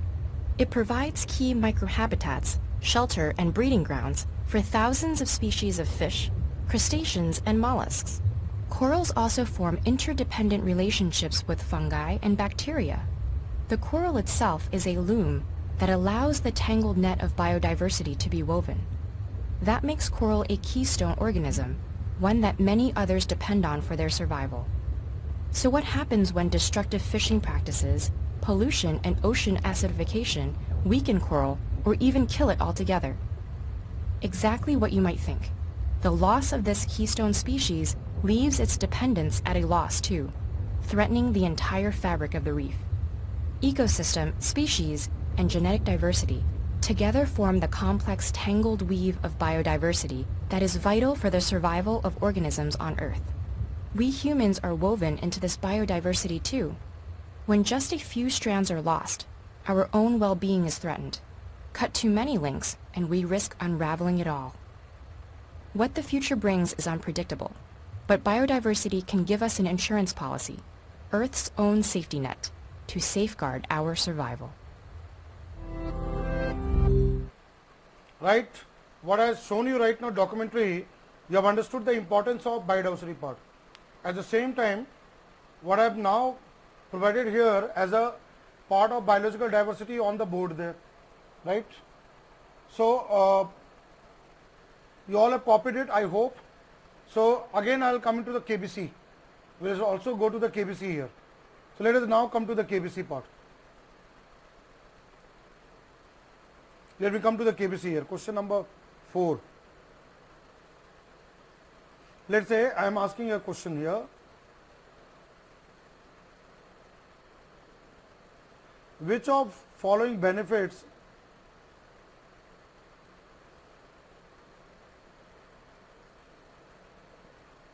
are derived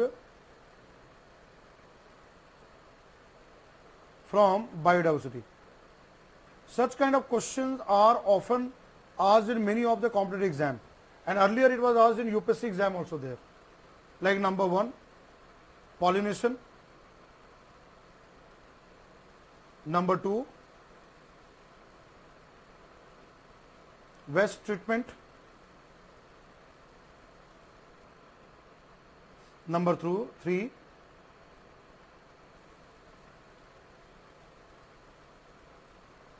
protection from natural calamities.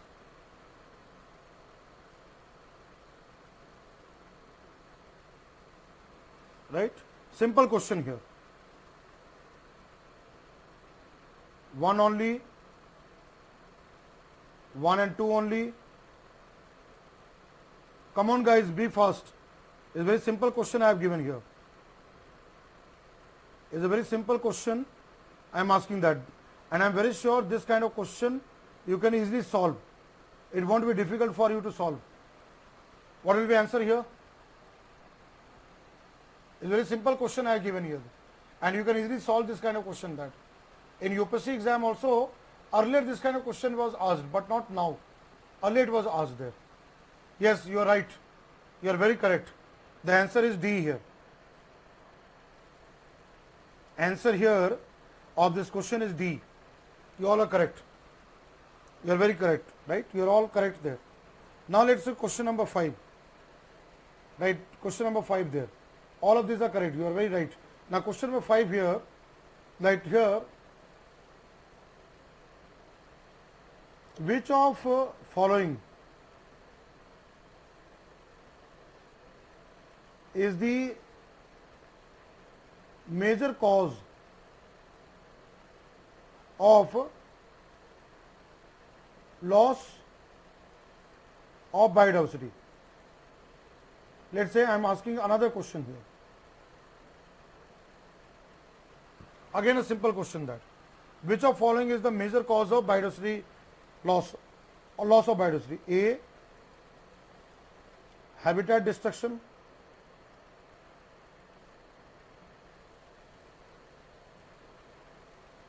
B, pollution. C, genetic modification. It's a very simple question I am just giving you for the practice there. Genetic modification. And D, climate change.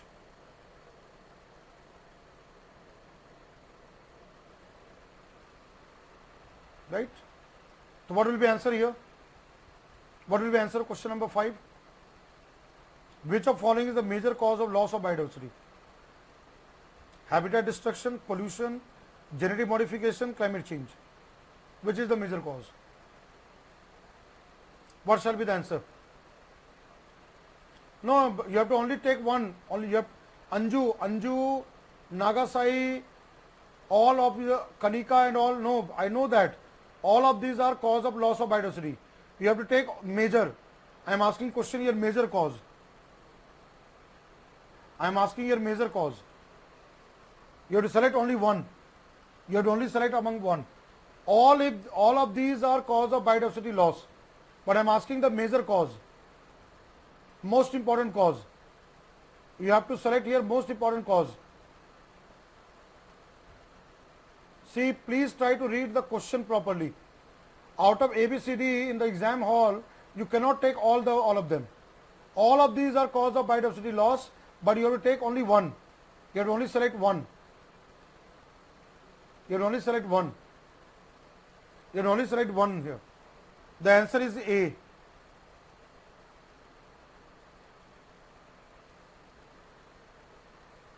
Answer is A.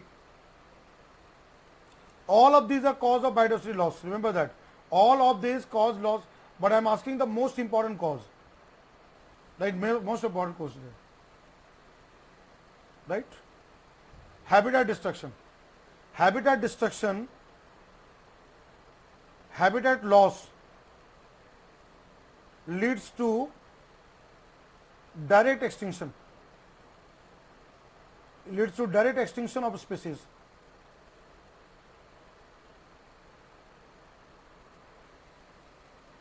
No climate change. Climate change is there, I know that, but not climate change.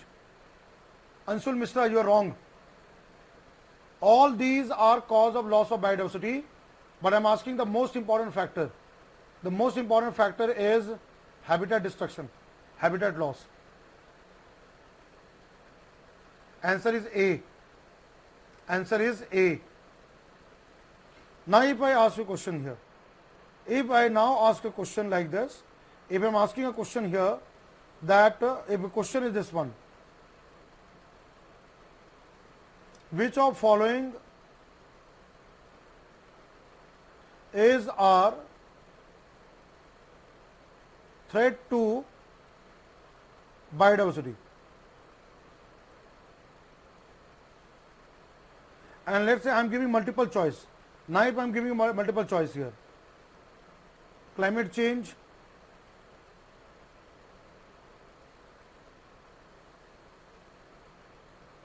land use change,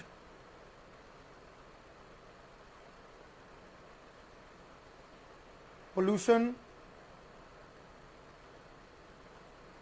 and let's say here this one, invasive alien species.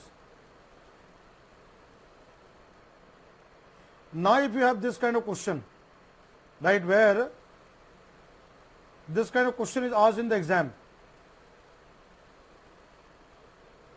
right, if you get this kind of question in the examination, now you have a choice to select more of them. Here you have a choice of selecting more option. Now tell me what will be answer here. Now you have the option to select more of the question. So now what will be answer here? Now if you get a question like this one, then what will you take here? Threat.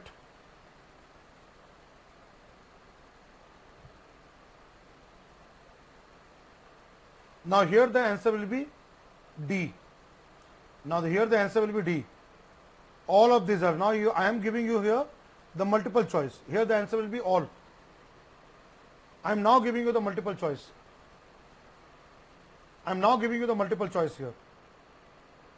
D will be the answer here. Climate change also, land use change, which can result in habitat loss, pollution also, invasive alien species, which are exotic species coming from outside, that can result into the part of it. Right? Answer will be D, D for Delhi. Right? Now tell me, the answer is D here. Now my question to the class is that D for Delhi, all of this. All of these will be the loss to the biodiversity. Now my question to the class is that how many of you have got all 6 correct? How many of you got all 6 correct? How many of you have got all 6 correct? How many of you have got all 6 correct? All 6 correct. Today in the classroom I have taken 6 questions. You have got all the 6 questions correct there? Yes. How many of you have got all the 6 questions correct? Okay. How many of you got 5 correct? How many of you got 5 correct? 5 correct answer? 5. How many of you got 5 correct? 5 answer correct? Alright. So, anyway, I am giving a break here. We'll have here 10 minutes break. Now is the break time. So, I am giving you 10 minutes break. After the break, we'll continue with the discussion part. Please don't go anywhere else. Please come back after the break time and then we'll discuss more topics. I am going to discuss a very important topic in the classroom. Please don't go anywhere else. Today's class is very important and please come back. And I'm going to discuss more areas there. So we'll have a break here. Okay, we'll have a break here. Are you all back? Are you all back here? Shall we continue the class? All right. Thank you, everyone.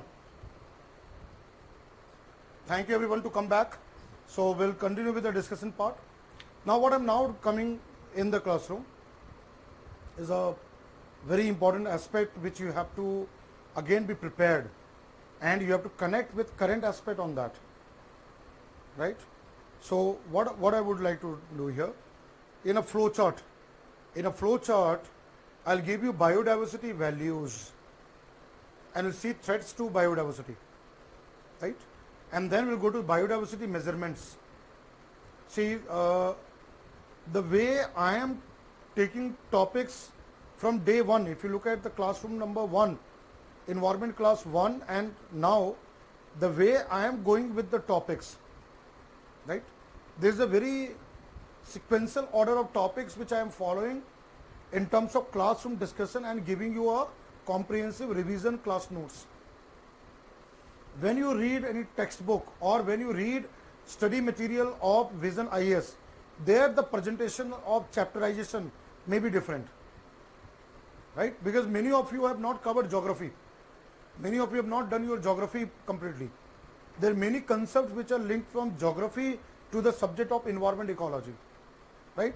That's what I have designed the classroom topics in such a way that you all are comfortable. You all are able to follow topics which I am covering in the classroom. And one very good thing about your batch is that you have completed biology. So you can link with biodiversity. Since you have done biology, you will be able to link with biodiversity part. Alright. So what I am going to do here, I am going to draw a flow chart. Please copy that flow chart, right? All the examples which I'll mention there. And I'll give you certain more understanding part of it. So please copy this. So we are now going to discuss here biodiversity, which I gave you the multiple choice question for practice also there. Values.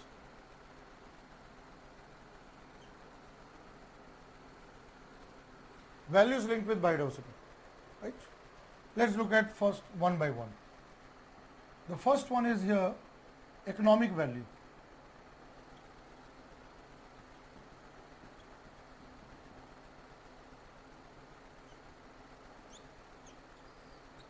Economic values.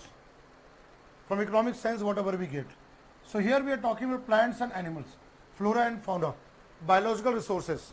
So like here, crop cultivar, crop cultivation variety, right? Then you know that medicinal plants,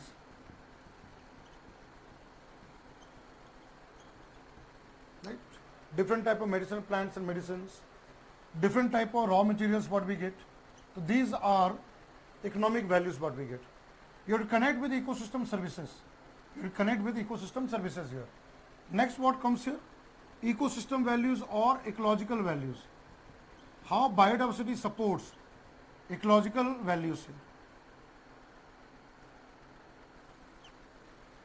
Ecological values. So let's take example here.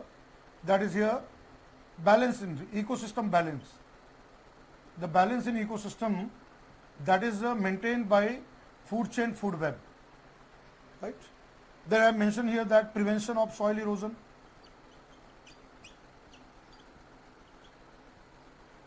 all those kind of function, control of flood and all this There's again linked with the ecological function there, right? Then what comes here?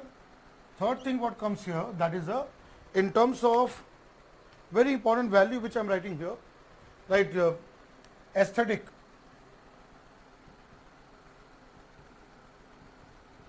Aesthetic and recreational values. Aesthetic and recreational values here.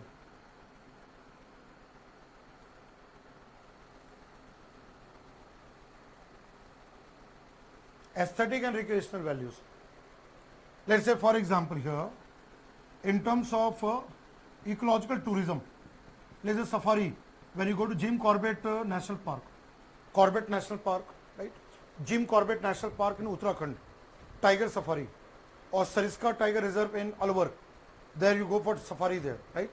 Or when you visit a particular lake, when you visit any kind of elephant reserve, or you go to a wildlife sanctuary or bird sanctuary.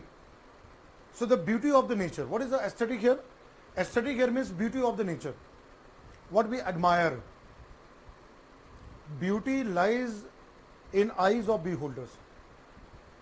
For some people, nature is beautiful. But for others, doesn't matter, right? So it is the way which nature gives us the mental or psychological well-being that is being provided from nature, right? That is where called aesthetic. And recreational tourism, adventure tourism, like river rafting, mountaineering, right? Scuba diving, coral reef, under sea and ocean, people go for scuba diving to the coral reef area. All these kind of tourism activities are meant for recreational, the recreational part also, and also provides aesthetic. Another very important thing, literature.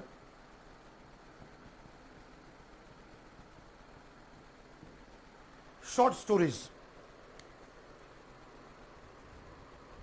जंगल जंगल बात चली है पता चला है, जंगल जंगल बात चली है पता चला है, चड्डी पहन के फूल खिला है, फूल खिला है. So you know that this song, very famous song. Which movie? What I'm talking about? This song. जंगल जंगल बात चली है पता चला है, चड्डी पहन के फूल खिला है. That is a very famous jungle book. Very, very famous jungle book, right? And in that jungle book, you have seen the movie also there. Recently there was a Hollywood movie, and there Insan Ka Pilla, right? That is a man, Mowgli, right? The boy Mowgli. And then there is a tiger, Sher Khan, right? Then you have Ballu. Who is Ballu?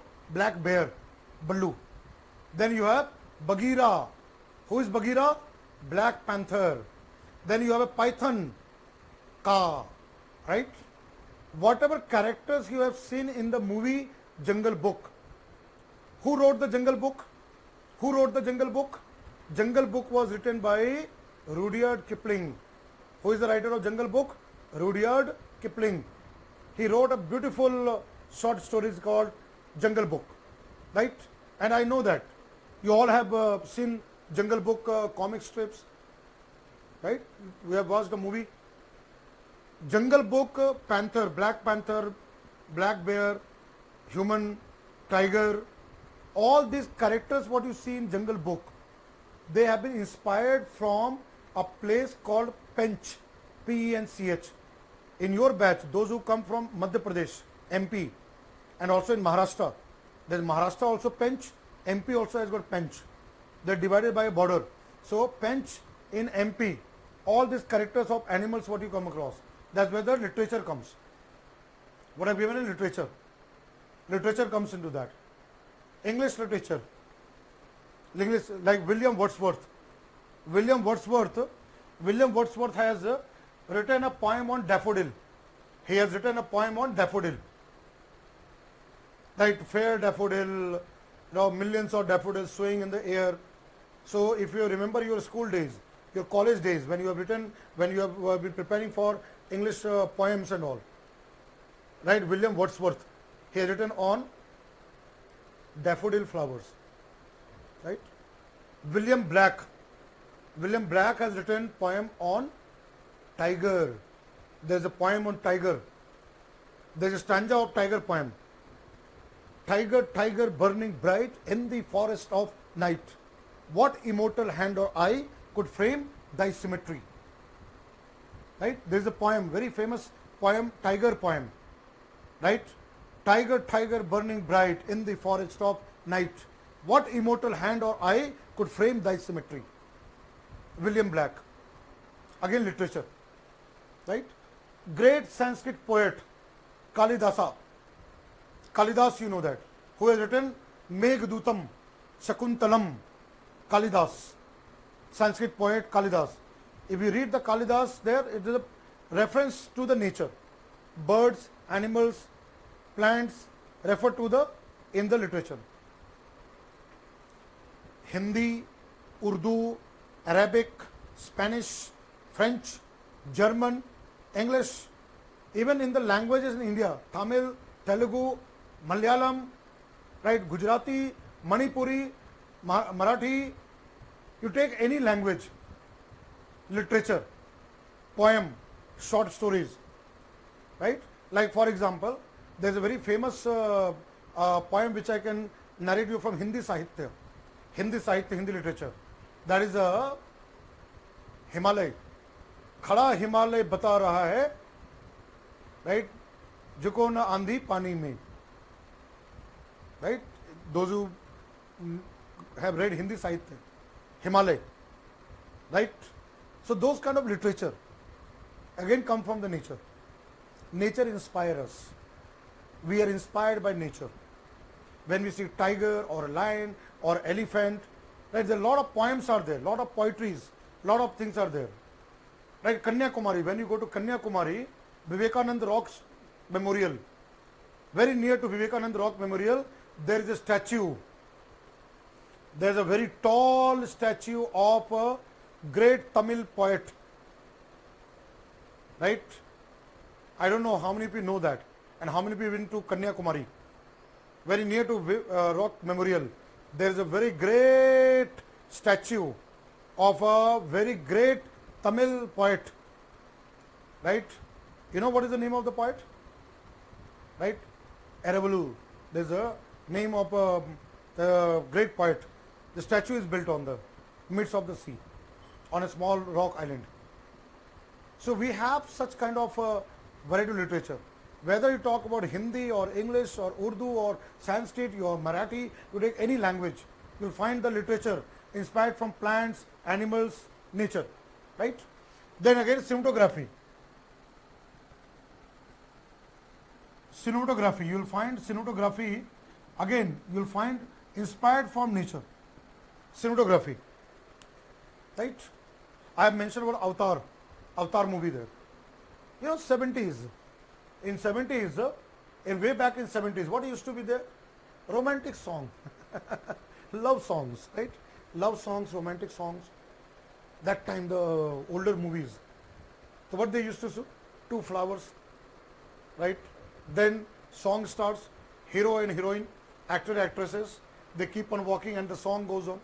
Now the time of Prabhudeva, charm of Prabhudeva, all the Roddy Rathod dance and all, you have the backdrop, sometimes desert, sometimes forest, sometimes grassland, sometimes go to the river and lake.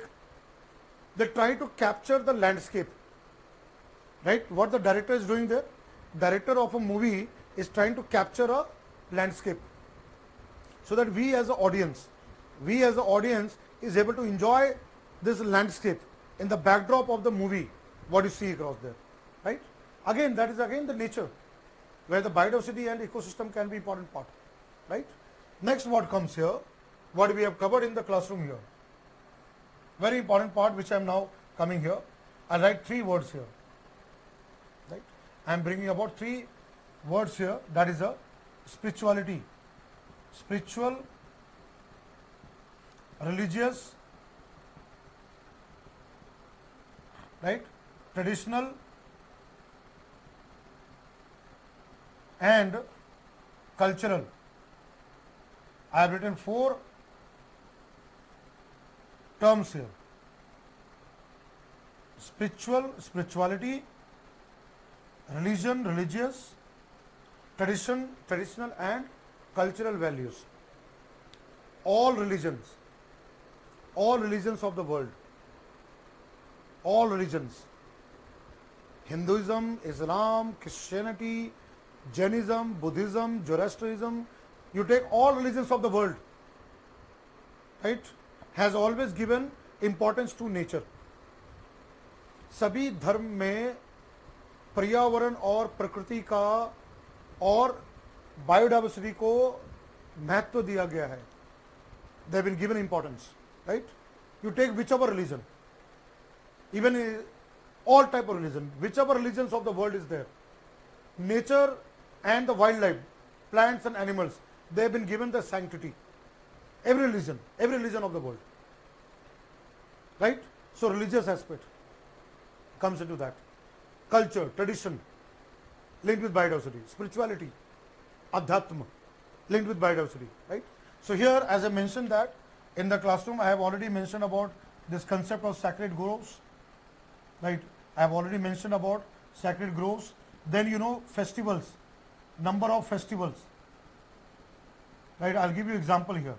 Bihu in Assam. There are 3 types of Bihu. Can anyone tell me what are the 3 types of Bihu? Rongali Bihu, Bhogali Bihu, Kongali Bihu. Bihu is a festival on agriculture. Pongal in Tamil Nadu, Baisakhi, Lohri in Punjab, Onam in Kerala, all again linked with the part of it. Different type of crops and cultivation, harvesting season, it all comes into that. Now what I am coming here, very, very important one. Biodiversity is also important from another aspect, that is a scientific knowledge.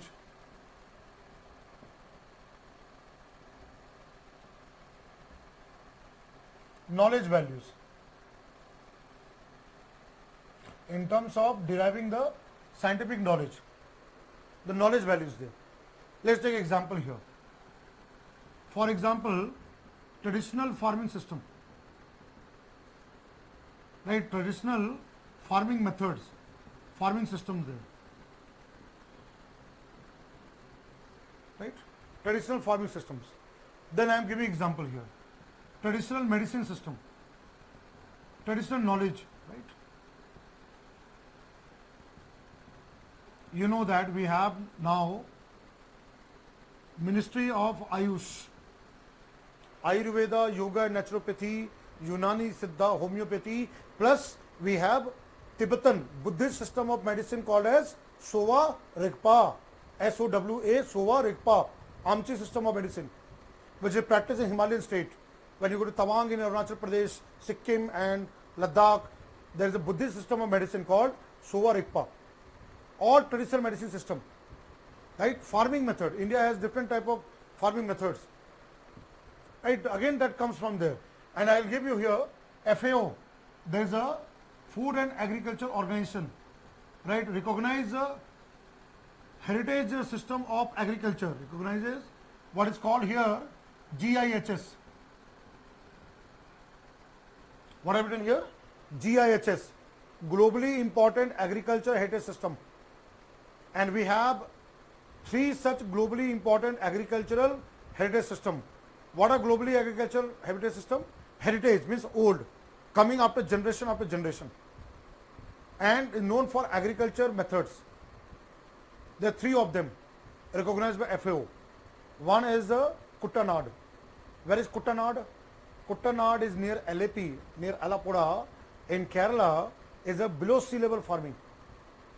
Rice, paddy cultivation, plus coconut and all those kind of plantation, plus aquaculture, shrimp farming, prawn culture.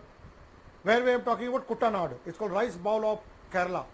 Rice bowl of Kerala, Kuttanad, below sea level farming, is called as globally important agriculture heritage system. Kashmir Valley is known for saffron cultivation. Kashmiri women are custodian of the knowledge to cultivate saffron, केसर की खेती केवल कश्मीर में होती है. And how to do that cultivation of that knowledge is handed by Kashmiri women to their children. Koraput, Odisha. I don't know how many people come from Odisha. Right, in Odisha there is a district called Koraput. Koraput has got a mixed farming system, or mixed farming system, which is called globally important agriculture heritage system, knowledge system. The knowledge system which comes from biodiversity part of it. Right, 3 of them are there. And the last what comes here is called as ethical values.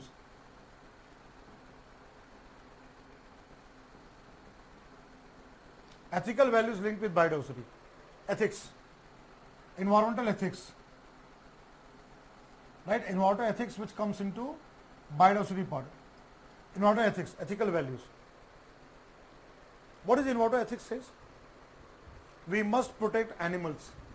We must protect plants. Prakriti rakshita rakshati. Prakriti rakshati rakshita. Those who protect nature, nature protects them. Is Sanskrit saying. Prakriti rakshati rakshata. Those who protect nature, nature protects them. And what we guys are doing, what we people are doing?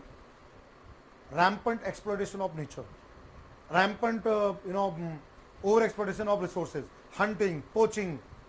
We are destroying like anything. Ethical values. What is ethics here? We should not harm any living organism. Bapu, right? Our Bapu. Non-violence, Satyagraha, right? Mohandas Karamchand Gandhi, father of the nation. Our Bapu, Mahatma Gandhi, what he has said, nature can meet all our needs, but not our greed. प्रकृति हमारी सभी जरूरतों को पूरा कर सकती है, लेकिन हमारे लालच को नहीं. Nature can fulfill all what we need, but not our greed. Today we human beings have become greedy. And it's not only you. It includes me also. I am also responsible. Right? I am also responsible there. Each one of us. Right? The lifestyle what we are living that. So again the ethical question comes there. And I'll give you examples here. Let's say here, I'm giving very good example. Let's say for example, anti-dam movement. Save Silent Valley. Where is Silent Valley? Silent Valley is located in Palakkad district of Kerala. Again I am getting back to Kerala. Palakkad district of Kerala, there is a very famous place called Silent Valley. Why Silent Valley is silent? Because there is no beetles, no jhingur, no noise. You will not find any noise there. Palakkad district of Kerala. Now there in 70s there was a proposal to build a dam, hydropower project and dam. And because of the hydropower project and a dam, Silent Valley would have been lost. Silent Valley would have been lost. So people agitated. There was a mass movement to protect the Silent Valley. And there was a slogan, man or monkey. What was the slogan? Man or monkey. Which monkey was the centerpiece of that campaign? Lion-tailed macaque. There is an endemic monkey, macaque, which is only found in Western Ghats, Nilgiri and that area. It's called lion-tailed macaque. So either we want to protect that animal, macaque, and the Silent Valley, or we want to protect ourselves. That was time of Indira Gandhi, when Indira Gandhi was the Prime Minister. I'm talking about 70s. So the dam project, the hydropower project was stopped. But then unfortunately, after that, even Palakkad today has a scarcity of water. There is water scarcity in Palakkad. So many dams have been built. So many rampant construction have been done. And you know that. What happened with Kerala? Flood. Kerala flood. Kerala flood. You all know that. So many people died of Kerala flood. So many houses, construction, everything was lost because of the Kerala flood. Kerala flood is a man-made disaster. Kerala flood is not natural, that excessive rainfall. Kerala flood and the loss of lives and loss of property is because of the human beings. We as the people there. Rampant construction, rampant deforestation. If you go to Kerala state, the God's own country, now this God's own country, you'll find what is the state there. Overpopulation, too much of population, too much of development, deforestation for cultivation of crops and plantations and all this thing. And what happened after that? Kerala flood is an eye opener, right? Dr. Madhav Gadgil came out a report on Western Ghats. Dr. Madhav Gadgil report said that there will be dire consequences if we don't protect the Western Ghats. And Western Ghat come out of 6 states, border of Gujarat, start from border of Gujarat, Maharashtra, Goa, Karnataka, Tamil Nadu and Kerala. But then state government didn't listen to Madhav Gadgil's report on Western Ghat. Ministry of Environment Forest got another committee headed by Dr. Kasturi Rangan, who was another committee was formed, Kasturi Rangan committee, space scientist, ISRO chairman, Kasturi Rangan. And the dilution, Dr. Madhav Gadgil told that 68% of Western Ghats should be untouched. And Dr. Kasturi Rangan report just made half, 34%. That means 2/3 of Western Ghat were open for loot, plundering, mining and all this one. And that is a result, Kerala flood, the result of that. So we are going in such a way, we are destroying the nature. We are destroying the nature there, right? So here, Silent Valley movement, Chipko movement, you know the Chipko movement, where the Chipko movement was organized, and in Karnataka state, there was Epico movement, where the Chipko movement was organized. Where the Chipko movement was organized? Chipko movement, what happened Chipko movement? The ladies, they hug the tree, right? They hug the tree. Chipko, Uttarakhand, Chamoli district of Uttarakhand, where Sundarlal Bahuguna, an environmentalist, Sundarlal Bahuguna, and there was a woman, there was a lady, her name is Gaura Devi. What is the name of the lady? Gaura Devi. Gaura Devi with a group of women organized under the supervision of Sundarlal Bahuguna, Chipko movement. Epico was organized in the Karnataka, state of Karnataka in South India. But this concept of Chipko movement has been inspired from on one very important person, Amrita Devi Bishnoi, in Rajasthan, Jodhpur, in Rajasthan Bishnoi community. They are environmentalist community. And Amrita Devi Bishnoi with her 3 daughters, Maharaja ordered to cut down the trees, And then Amrita Devi Bishnoi with her 3 daughters were killed with the axe. Same concept of this Chipko was organized in Uttarakhand, Chipko movement. Chamoli. Gaura Devi belongs to a village called Rani village of Chamoli Dev Prayag. And you know what happened? What happened last month?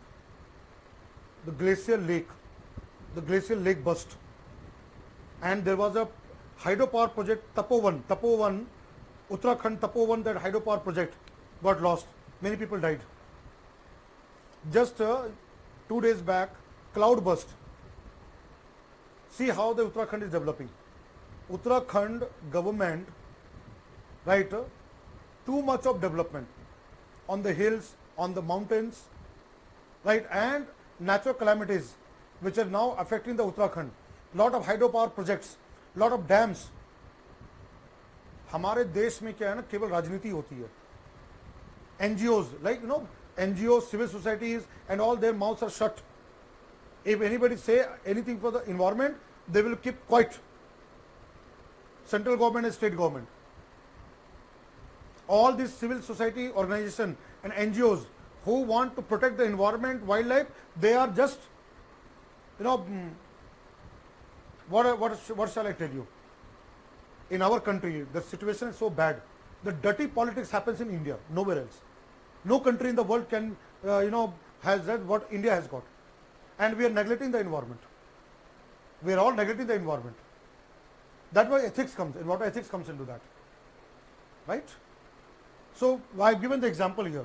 Save Silent Valley, Chipko movement, Apico movement, all this comes into that. All right. So please copy this flowchart. I am giving you time.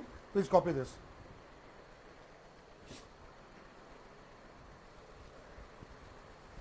Please copy this flowchart.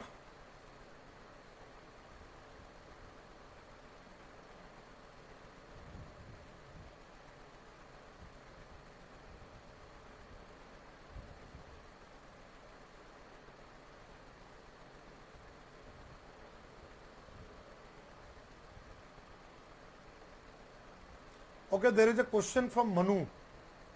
A student named Manu has asked the question that greater the diversity, lesser the threat. Then why are we shifting lion or cheetah to MP where biodiversity is already less? And tigers were shifted out of MP due to threat of increasing number of predators. Should we not shift lions and cheetahs to Western Ghats or Northeast where the diversity is richer to handle predators or any variations? Very good, Manu. Very good, very good. Good, Manu, very good. I really liked your question. Well done, Manu. If Manu is there in the classroom, good. Your argument is very good. Manu, your argument is very good. Government want to relocate Asiatic lion from Gir forest in Gujarat to Kuno Palpur. There is a place called Kuno Sanctuary, Kuno Palpur in Madhya Pradesh. Recently, after the order of Supreme Court of India, right, NTCA is trying to bring the Namibia, African cheetah from Namibia to India. Indian cheetah is extinct. Now we want to bring the cheetah from Africa to India. And again to where? MP, Madhya Pradesh. There was a question asked in the UPSC exam, which will be second home of Asiatic lion, Kuno Palpur, Kuno, Kuno Palpur in Madhya Pradesh. Now he has asked the question, very, very nice question he has asked. What is it that greater the diversity, lesser the threat? Right?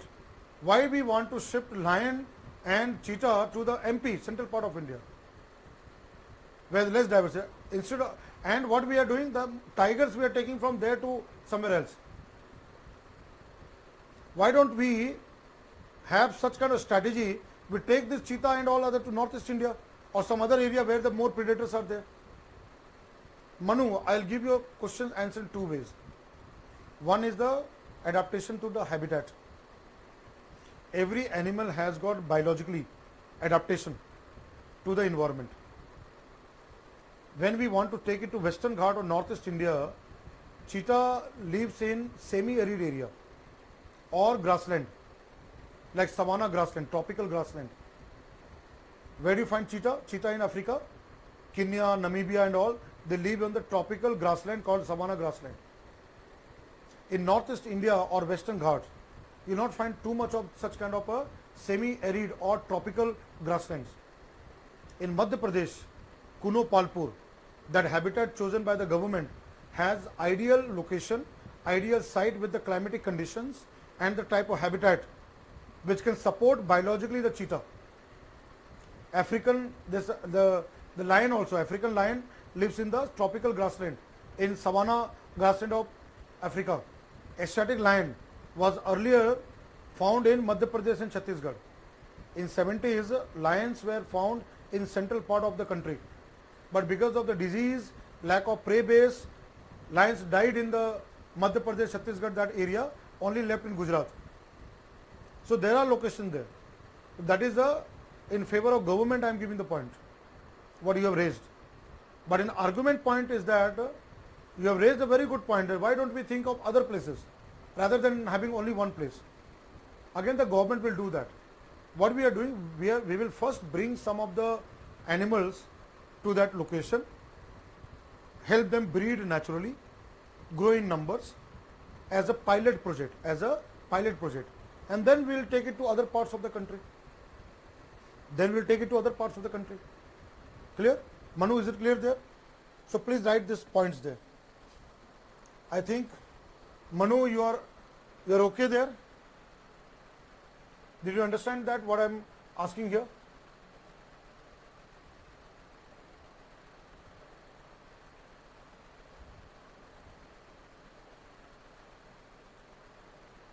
Why MP?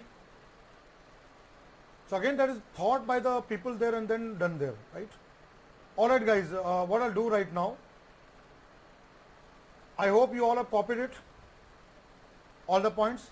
All right. So what I'll do here, I'll now come to the certain questions there.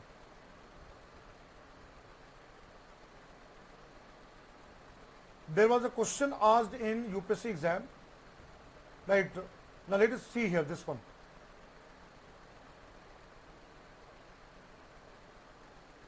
What is said here, globally important agriculture heritage system. FAO, Food and Agriculture Organization, has got this globally important agriculture heritage system. That is done by UN body called FAO, Food and Agriculture Organization. And you can see here, so what is said here, see here. Globally important agriculture heritage systems are outstanding landscapes of aesthetic and combined agriculture biodiversity, resilient ecosystem and valuable cultural heritage, which provide multiple goods and services, food and livelihood of the millions of small scale farmers, right? And there are so many such sites have been selected there. Right, if you see here, the background and all you will find here.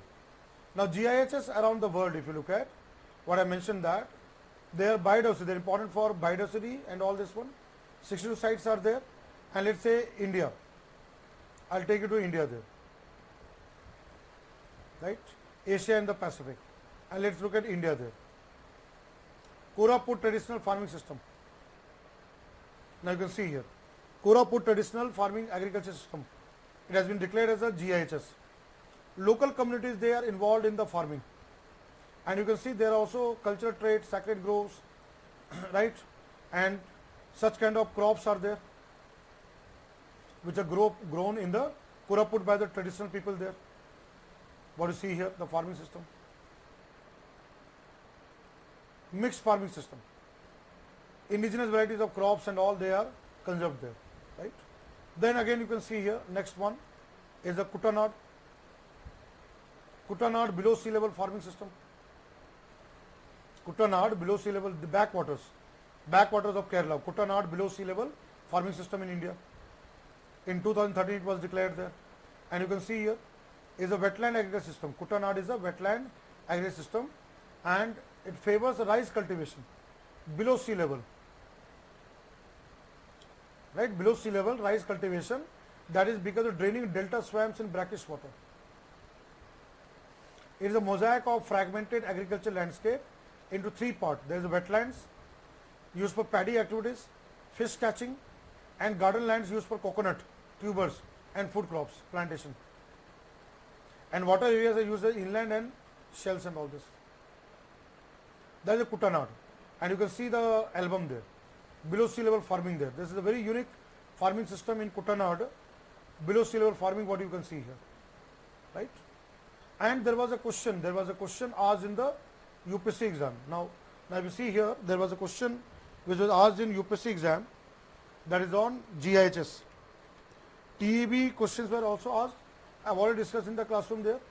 TEB question, now look at here, this one. I am reading out the question that.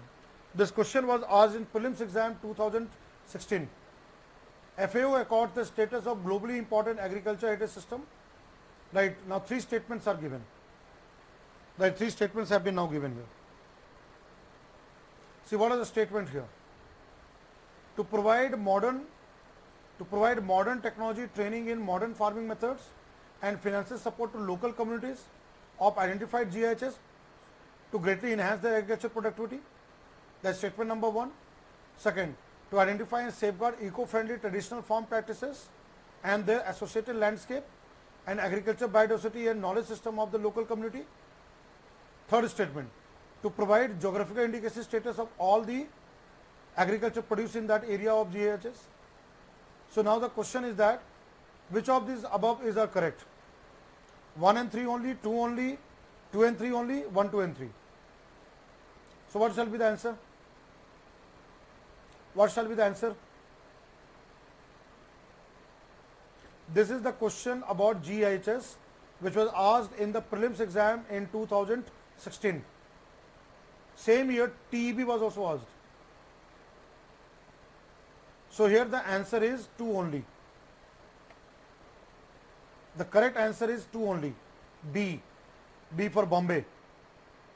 The main objective of GIHS is to identify and safeguard eco-friendly farm practices and their landscape with the traditional knowledge. This is the correct answer. 2 only. Right? GIHS has nothing to do with modern technology and training and modern farming method. Statement number 1 is wrong. And as also GI has nothing to do with GI, IPR, intellectual property rights, geographical indication status to varieties of crop. Statement number 3 is also wrong. The correct answer will be 2 only. That is the objective of GIHS. So answer is B, 2 only. So I am discussing the previous year questions so that you are comfortable of it. You are aware of this. Right? You are comfortable, you are aware of this. That's what I have taken the previous year question paper there, question in the classroom there. I hope it is clear here. This is a 2016 prelims question. Right? So now see the language, how the language is used in the prelims exam question, how the language is used in the question paper. This is the way UPSC will ask question. Today I am taking previous year questions just to make you comfortable with the type of pattern of the questions asked in the exam. Right? Is it clear here again? Now you have any doubt, you can ask me there. I hope you are able to understand that. You have any doubt, you can ask me.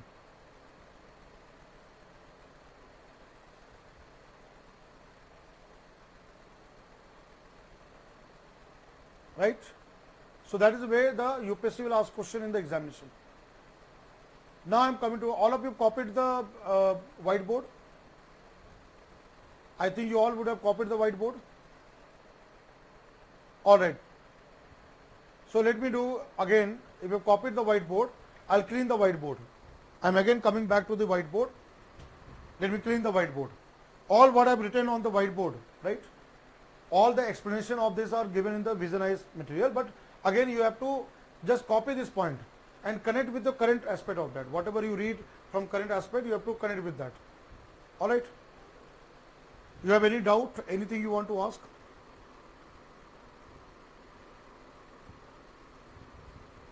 In 2016 I have taken 2 questions, TEB and GIHS. Right? Let me see if you have any doubt and question, I will just address that.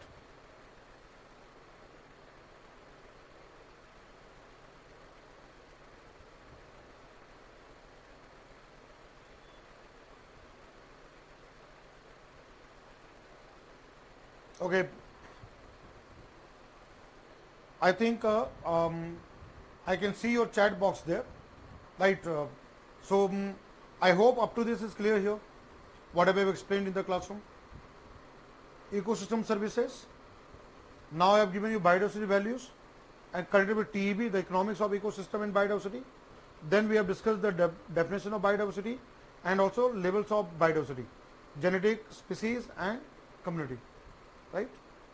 Now if you see here loss to biodiversity or threats to biodiversity, there is another topic called threats to biodiversity, loss to biodiversity part of measurement of biodiversity part, right?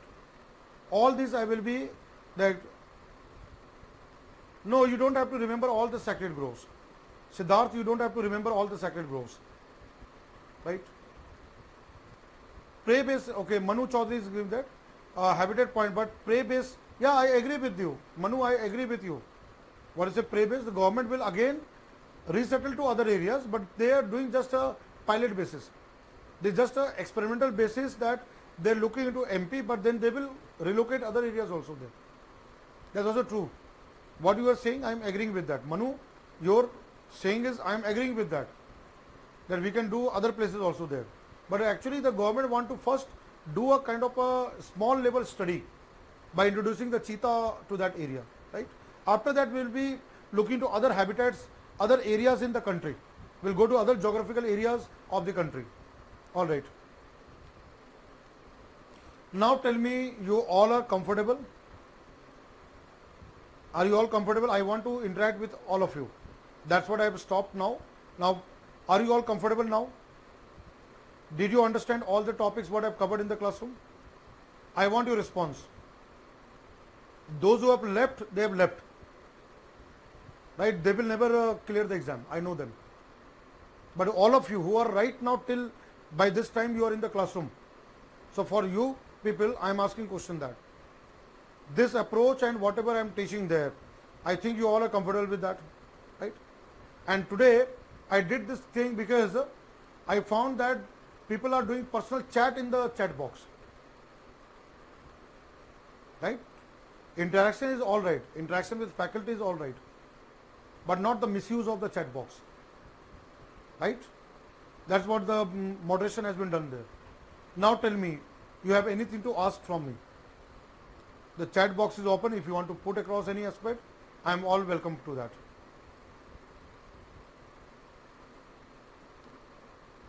You don't have to remember all the names of sacred groups.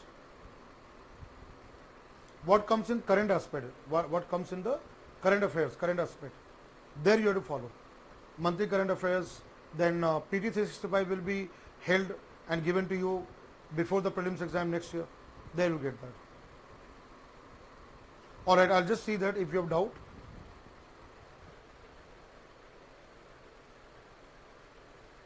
All right.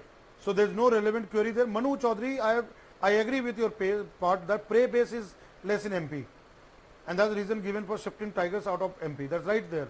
That's sometimes government also, they don't have very good expert to advise them.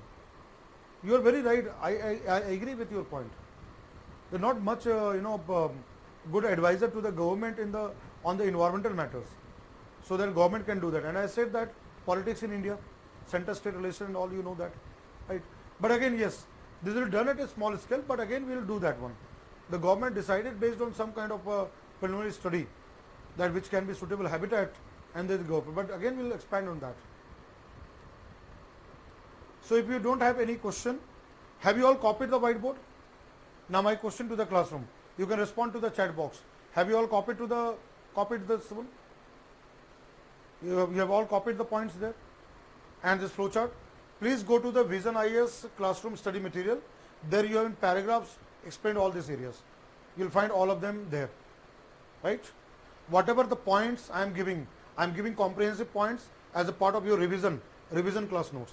But again, you have to refer to the Vision IAS classroom study material, right? Is it clear here? I am just trying to give you an approach how to go about that by looking into previous year question paper, the language used in the question, how the language has been given in the question paper, that language part, so that you don't make blunder in the exam, right? At the same time, website, current aspect, all right? That's what I'm trying to help you out in the classroom there. I hope you all are comfortable, right? And you all are enjoying the class, right? So we'll stop the class here, and because already it's more than 8 o'clock, let us stop the class, and when we meet in the next class, we'll go for threats to biodiversity. Biodiversity topic will continue, loss to biodiversity, threats to biodiversity, biodiversity conservation, biodiversity mapping, measurement. We are going to learn a lot of new topics. There will be a lot of new topics will be there, and all this will be important for the exam. You'll be getting all this, and they all are important for the exams. So what I'll do here, since you all have copied it here,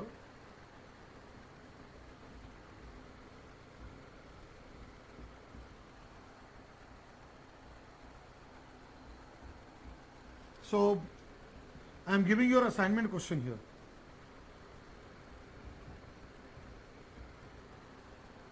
The assignment question here is that discuss importance of TEB study of TEB for India. You have to write from Indian context. You have to answer in 150 to 200 words. You have to write about TEB in the context of India. 10 marks question here. Right?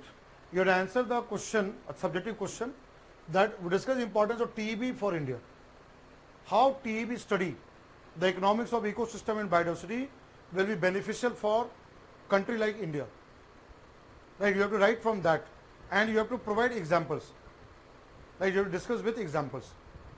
Right? You have to write in 150, 200 words and 10 marks question. All right. So we'll stop the class here, and I hope that you all have been able to understand whatever I taught in the classroom there, and you are able to follow it, part of it, right?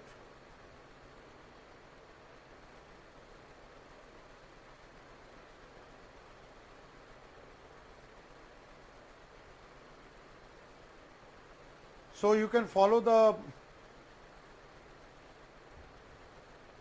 part of the you can follow this one in your this one your visionized classroom study material is given everything there. This already been given there in that part of it. All right, it already has been given there, and you will be getting all this part of it. I know that I'm keeping you till 8 o'clock and more than 8 o'clock, but then again I wanted to teach a lot, right? But I know that your batch is the new batch. You won't be able to take too much of that side. So that's what I've stopped at 8 o'clock now. I am stopping here, right? But please study that. Next class, again we'll continue with biodiversity topics, right? And I wish you all, right, happy Eid. सभी को ईद मुबारक, ठीक है? Eid is the holy festival, so सभी को ईद मुबारक, ठीक है? Keep yourself safe, stay healthy, right, and maintain social distancing, right, and again at the same time, you know, enjoy the festival there, right? So Eid Mubarak to everyone, and be safe, be healthy, and stay home, and you keep on preparing for the UPSC exam. All right, keep on preparing for a UPSC exam, and I'm very sure you all are very good students. At day one, I'm saying that you all students are very, very good, and you all can crack the UPSC exam, right? Whatever the direction I am providing there, just go into that one, and you will qualify the exam. All right. So, thank you everyone, and very good night. We'll meet in the next class. Thank you. Thanks a lot. Take care. Bye bye. Thank you.